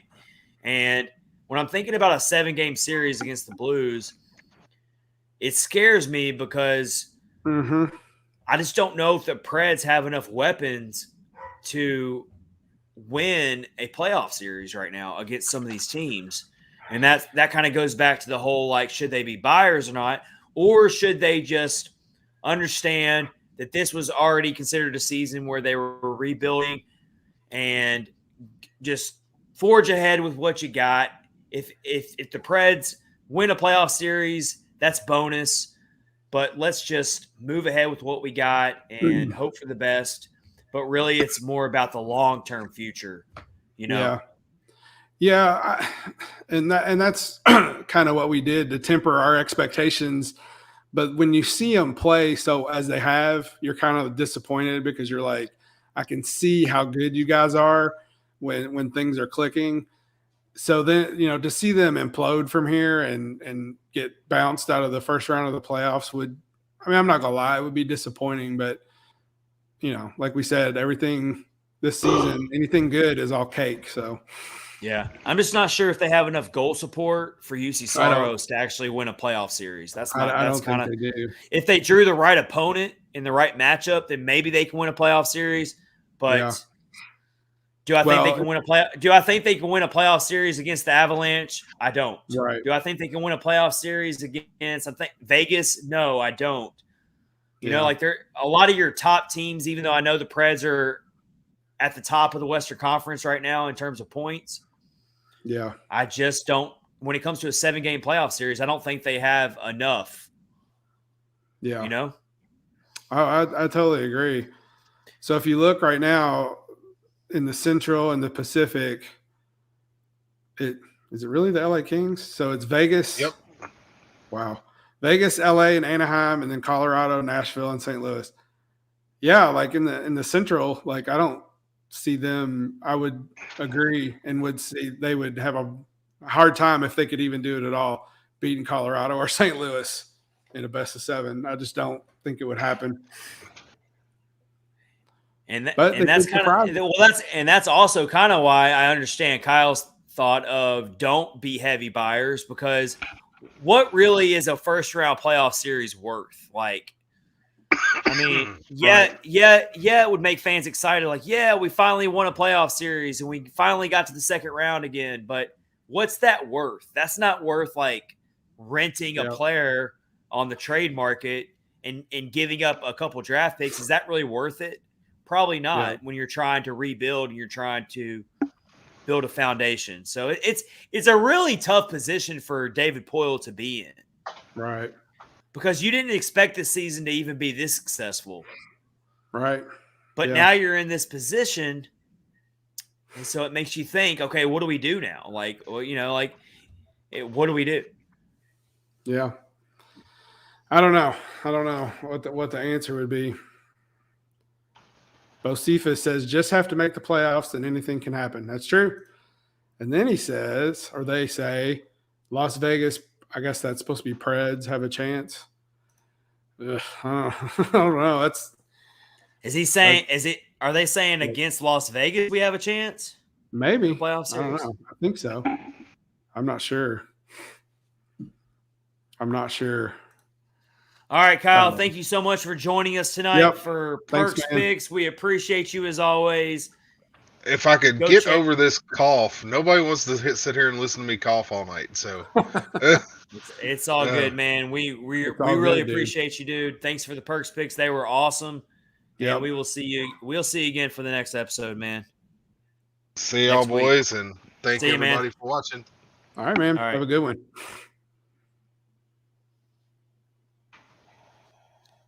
All right, so we've got ourselves a little bit more to go in this game. It's still not over. No. We got to keep the faith, right? They're giving out a penalty. Who got the penalty? Oh, Preds on the power play. Well, the Preds are a top 10 power play. It's time to prove it. Yes, we need it right now, definitely. That's for sure. I mean, I'm looking at the stats here. The Preds are 0 for 3 on the power play tonight. So they're due. They are due for a power play goal here. Yep. So if the Preds do wind up losing, that should bump them down to third in the Central. They'll be tied with St. Louis with 51 points. So all hope's not lost. No, of course not. I mean, we're still not even officially at the midway point of the season. I mean, officially, we're still a couple games shy of that. Yeah. You just hate to see them go into any kind of skid or whatever. And like you said, if it happens, like, what does that do for the trade deadline? Like, that makes it even harder for them to decide what to do. So we still got 2 months before the trade deadline. Yep. If for some reason the Preds go on a really bad losing streak and they just like nosedive into the standings, then if that happens, then I think the Preds just don't do anything at the trade deadline. They'd probably just let it go. deal with it. I don't see them being sellers at any cost. I don't think they're going to be sellers. I don't think so either. Yeah, I agree. But if they hang around the top 3 of the division, then I think Poyle is going to really just be he's going to have a hard time not shopping around. Yeah, I for agree. some of these trade targets. It's just going to be too hard to resist. Yeah. When's the deadline? The 21st? March 21st. Yeah. I mean, it's going to so sneak up on us here. 4. Yeah, there's tons of games. And then I'm sure they're going to schedule a bunch for February, For those 2 weeks. For the Olympic break. What was supposed to be the Olympic break here. Yeah. All right, so the Preds are on this power play. They're getting zone time. They're definitely getting some possession here. The problem is they're having a hard time finding a really good shot lane or finding a good chance to score. Yeah, they're getting smothered. I'm watching it. Duchene just had another really good shot on the goal here, and just the save was made. Duchene's had plenty of chances to score tonight. Yeah. Which is was that a post? I'm pretty sure the Preds just hit the post. I'm going to need to see a replay on that. So frustrating. You'll see what I'm talking about, Rich. I'm pretty sure they hit the post. Oh, they're so close. They're so close. They are. And you really got to get this down to a 1-goal deficit to have a chance. I mean, right now. I mean, because. Oh, yeah. Oh, who was that? Somebody did hit the post. I mean, it hasn't been a bad power play at all. They've had zone pressure. They've had their chances. The problem is they just can't bury it. They cannot bury it. So that's just it's hard to watch. It is hard to watch. I feel like the Preds have been kind of snake bitten the last couple games. Yeah, they have. Especially Duchene. Oh, how did that not go in? Another close chance by the Preds. Another one. I love the idea that Tomasino had there. Yep. Post shot. God, that hurts. That's tough. Come on, boys. Hockey can be a cruel sport. It really can. Very much so. Oh, I just saw it. Yeah. Man, that was close. Tomasino. Tomasino, he had the right idea. Yeah, it was perfect. Execution, it just didn't go. I mean, you're 0 for 4 on the power play tonight. The Blues are 1 out of 2 on the power play. I mean, that's your difference maker right there. Right. So next up, tomorrow night, we've got Vancouver. What do you think about that? Let's not think about tomorrow night yet. let's not go that place yet, Rich. Come on. We're not going to preview the Vancouver game. We're not going to preview it yet. We can't do it yet. Yeah. That's funny. And then Thursday night, we'll be talking about the Winnipeg game. That'd be awesome. A team we haven't seen in a while. Yep. Who are struggling. But the Winnipeg Jets, I mean, who knows what to expect from them? Mm-hmm. You have no clue. But you got the Canucks. If we really had to talk about the Canucks right now, you want to talk about a team that's completely done a 180 ever since they hired Bruce Boudreau. Oh, yeah. Definitely. And I'm telling you, are the Canucks playing tonight? They are not. So guess what? The Preds are going to get themselves a really, really good goaltender in Thatcher Demko. Absolutely. So let's see what they've done. You're talking about another really tough test. I mean, I'm sorry, but it will be a tough test. The Canucks are they're a team that's really underperformed, and that's why they made a coaching change. But they're starting to figure things out. The Canucks are. So in January so far, so they beat Seattle. They had 2 games postponed, and then they lost to Florida. Then they lost to Tampa Bay. Then they lost to Carolina. But then they beat Washington 4-2. So, and then tomorrow night playing Nashville. So, I mean, Carolina, Tampa, and Florida. All three of those teams. Yeah. Preds score finally. Oh my gosh. Keep battling and good things happen. I still haven't caught up Oh, yet. you're gonna see it. Oh my gosh. It's about damn time. I know, right? Yakov Trenin. There you go. Of all people. Let's look at this goal. Let's break this down here. Forechecking, heavy forechecking. That was a rebound goal. He was wide open. Hey. Take it. Hey, two players I got to give credit to on that. Philippe Myers created the goal, created the rebound. Tanner Jeannot was in the mix. Tanner Jeannot was in the scrum. And Yakov Trenin buries it. Did you see though? Like it even when he had a wide open net and it still kind of bounced off the goaltender a little bit. Yeah. So you should. Wow. I would expect the assist come from Jeannot and Myers on that goal. Myers. Oh yeah, Jeannot. I haven't seen the official score yet there, but I would think Jeannot and Myers will get the assist. That was a hell of a shot from Philippe Myers. That was a blast. And that created the rebound. And that's how the Preds score goals. I mean, that's how they score goals, is creating havoc, scoring the dirty goals. Matt Duchene. All right, Rich, that's what we were talking about. We just needed that one goal. Now they got a chance. Now they're only down one goal. We got a chance here. We got a chance. With 8 minutes left. And here you are talking about the Canucks game. It's my fault. I'll take it. I'll take it. Here you Justin are. Gambino. They are giving us hope. Yes, they are. Justin, don't they always give us hope, though? They did the same thing in the Bruins game.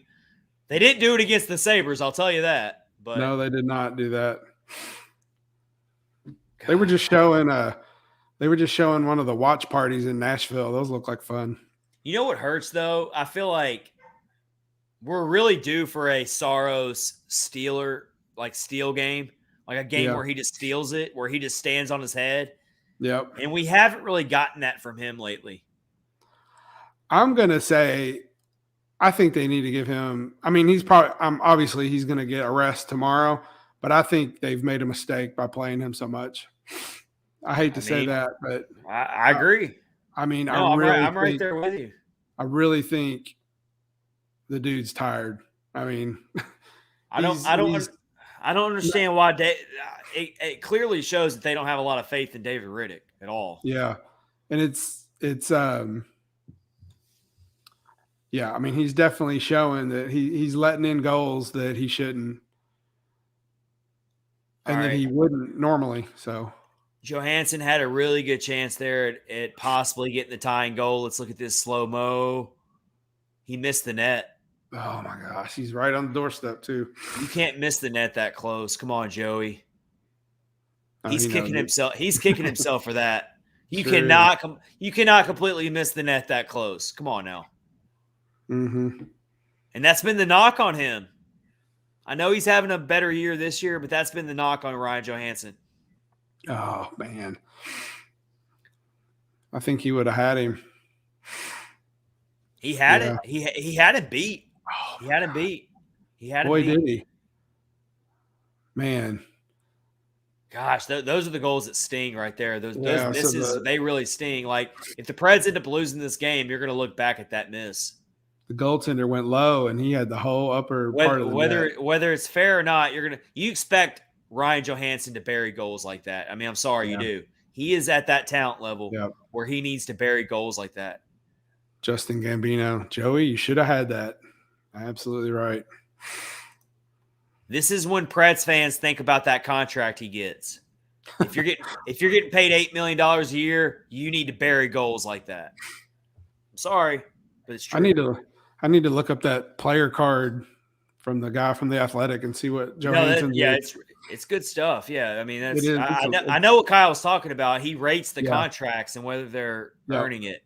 I was completely surprised, though, to hear that Matt Duchene is outperforming his contract, according to him. Yeah, that's hard to believe sometimes. It's very hard to believe. All right, Come here we on, go. man. Here we go. Preds are breaking in. Oh, they're responding. Yeah. They really are. Like, this is what we know this team does. They respond to adversity.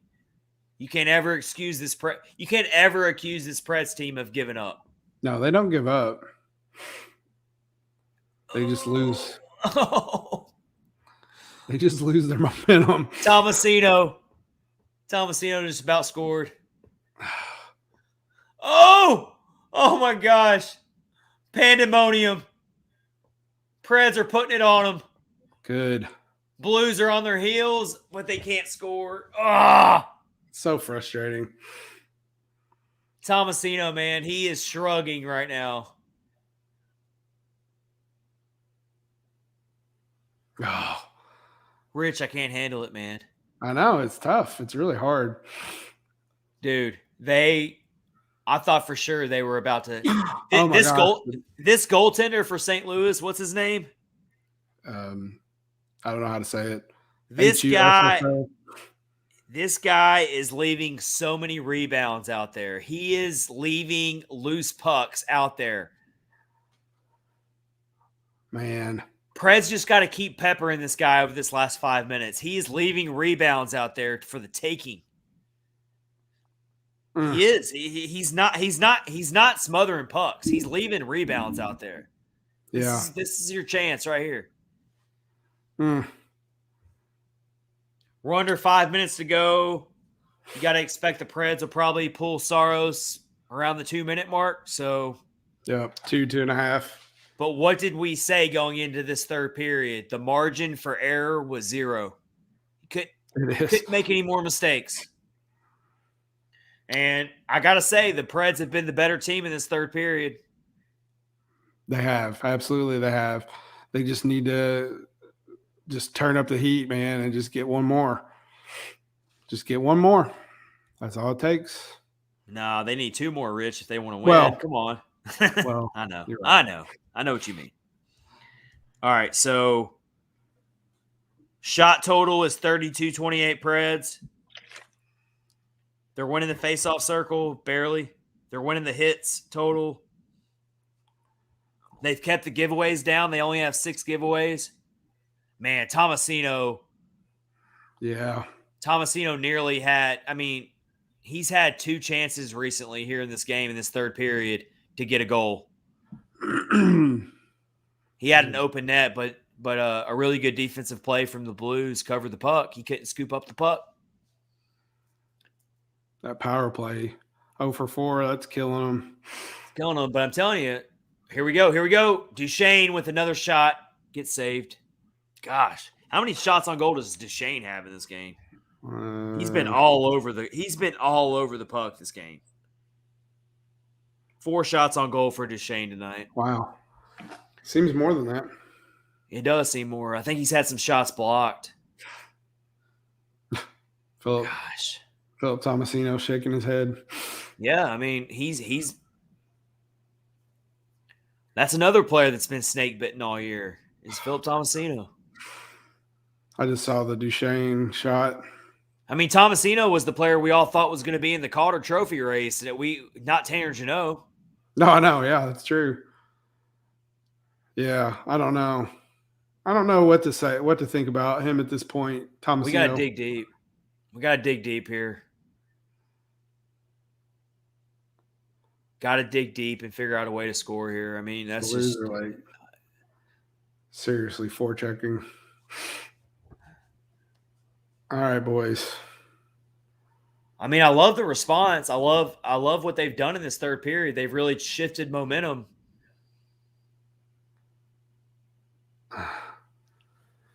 I'm just now at 4 minutes. They've completely won this period, Rich. They've completely won this period. The Preds have. They have. The problem is they were down 4-2. They're regrouping here, and I think the Blues are also. I think they've also gotten a little conservative here. I don't think they're attacking nearly as much as they were earlier in the game. Right. They're trying to sit on the lead. I think you're right. And I think that's burned them here. Now the Preds have some life in them. I think teams are always guilty of that. Sometimes they get a little too comfortable with the lead. They get away from their game. Harper has the puck behind the net. That's never a good thing. What we want to see. Oh my gosh, here we go. All right. That's game. Oh, did they? I'm guessing they scored. Yeah, you guessed right, Rich. 2-on-1. 2-on-1 breakout. Oh man. All right. Well. All right, Blues. You finally figured out a way to beat the Preds for the first time in almost 2 years. Congratulations. Let's see how this play broke down here. Let's see what happened here. You got Borrow and Benning breaking out. Benning gets beat. Yep. Benning and Borowiecki got beat there on a 2-on-1. Well, there you go. All right, boys. Borowiecki was sprawled out. He was trying to make a block, but, they were dead to rights there. Yeah. I'm telling you, Rich, I'm telling you right now, we're starting to realize how important Dante Fabro is to this team. That's true. I'm telling you. Yeah, man. You're talking about 3 games in a row where the Preds defense has been suspect. It has. When you take away those 2 guys who are missing, it's just not going to wind up being good. And it's not even about the shots on goal they're giving, like the amount of shots. They've only given up 29 shots. But you're talking about the quality chances. You're talking about the odd man rushes. You're talking about the open skating, the open ice that these teams are getting to shoot willfully on UC Saros. Yep, absolutely. It's not like these teams are scoring dirty goals on the Preds. They're getting very good shots. Yeah. On Saros. They're really fast. Lindsay, thank you so much for the kind words. We appreciate that you came back to join us tonight. Yep, Lindsay, definitely. It is David Riddick time. He better start tomorrow against the Canucks. We have full faith in him. Justin's calling it. Thanks, Justin. We appreciate it. Yep. We'll see you Thursday night. See you Thursday. Yep. We're gonna watch the Winnipeg game Thursday night. We got to turn this mojo around though. Yeah, definitely. It's going to be a 3-game losing streak here. It's going to be, thankfully, Yossi got us to overtime in that Boston game. Otherwise, we'd have 3 games with no points. But, it's the law of averages. Sometimes things come back down to reality a little bit here. And I'm telling you, the Blues are a really good team. Let's give them credit. As much as I can't stand the Blues, they're a good team. Lindsay said her lucky hoodie couldn't turn it around. Yeah, it happens. It's like you said, you really got to look. They're missing Ekholm and Fabro, and that hurts. That definitely hurts. It's not an excuse, but it definitely doesn't help matters. Mm-hmm. So, no, it's just, you're seeing their defense is really getting carved up here. That's what you're seeing here. Defense is getting carved up. They're giving up way too many easy transition chances for the opposing team. You've seen it against Buffalo. You saw it really more so against Boston and against St. Louis. And you got to hope that eventually when Fabro gets back and, of course, when Ekholm gets back, that this will be corrected here. Yeah. But the bad thing is Fabro is listed as week to week. So, exactly. So he's going to be out for a little bit. And it's just, yeah, I don't know. If they can get Ekholm back, at least that'll get Harper out of the lineup. But you hate it for Saros because his numbers are really starting to suffer here. Before this stretch, going into last week, Saros was putting up not only Vezina trophy numbers, but he was putting up Hart trophy numbers. But his numbers have really taken a hard hit over the last 3 games. Mike Twitter says, is it just me or was Tanner Janot unseen tonight? Yeah. He was. He was kept in check. He really didn't do much tonight. Yeah. Yeah. All right, so we are coming up on a minute left here. We are going to sign off here. This has been episode 97. Yep. Sorry that we couldn't react to a Preds win tonight, but we appreciate everyone listening. It happens. It happens. The Preds got to figure out a way to get out of this nosedive here. This is their first 3-game losing streak of the season. Almost every team will go through a rough patch like this. The question is how do the Preds respond? Can they bounce out of it? Can they correct whatever the problems they're having and get back to winning ways? That's going to be a big question, and that's what they got to figure out here. Yep. So that's where we're at with it. Thank you so much for listening, everybody. We will see you Thursday when the Preds take on the Winnipeg Jets. This has been Catfish on Ice, episode 97, presented by DraftKings and part of the Hockey Podcast Network. Yep. Everyone have a great week. We'll see you Thursday. Yep. Have a good one.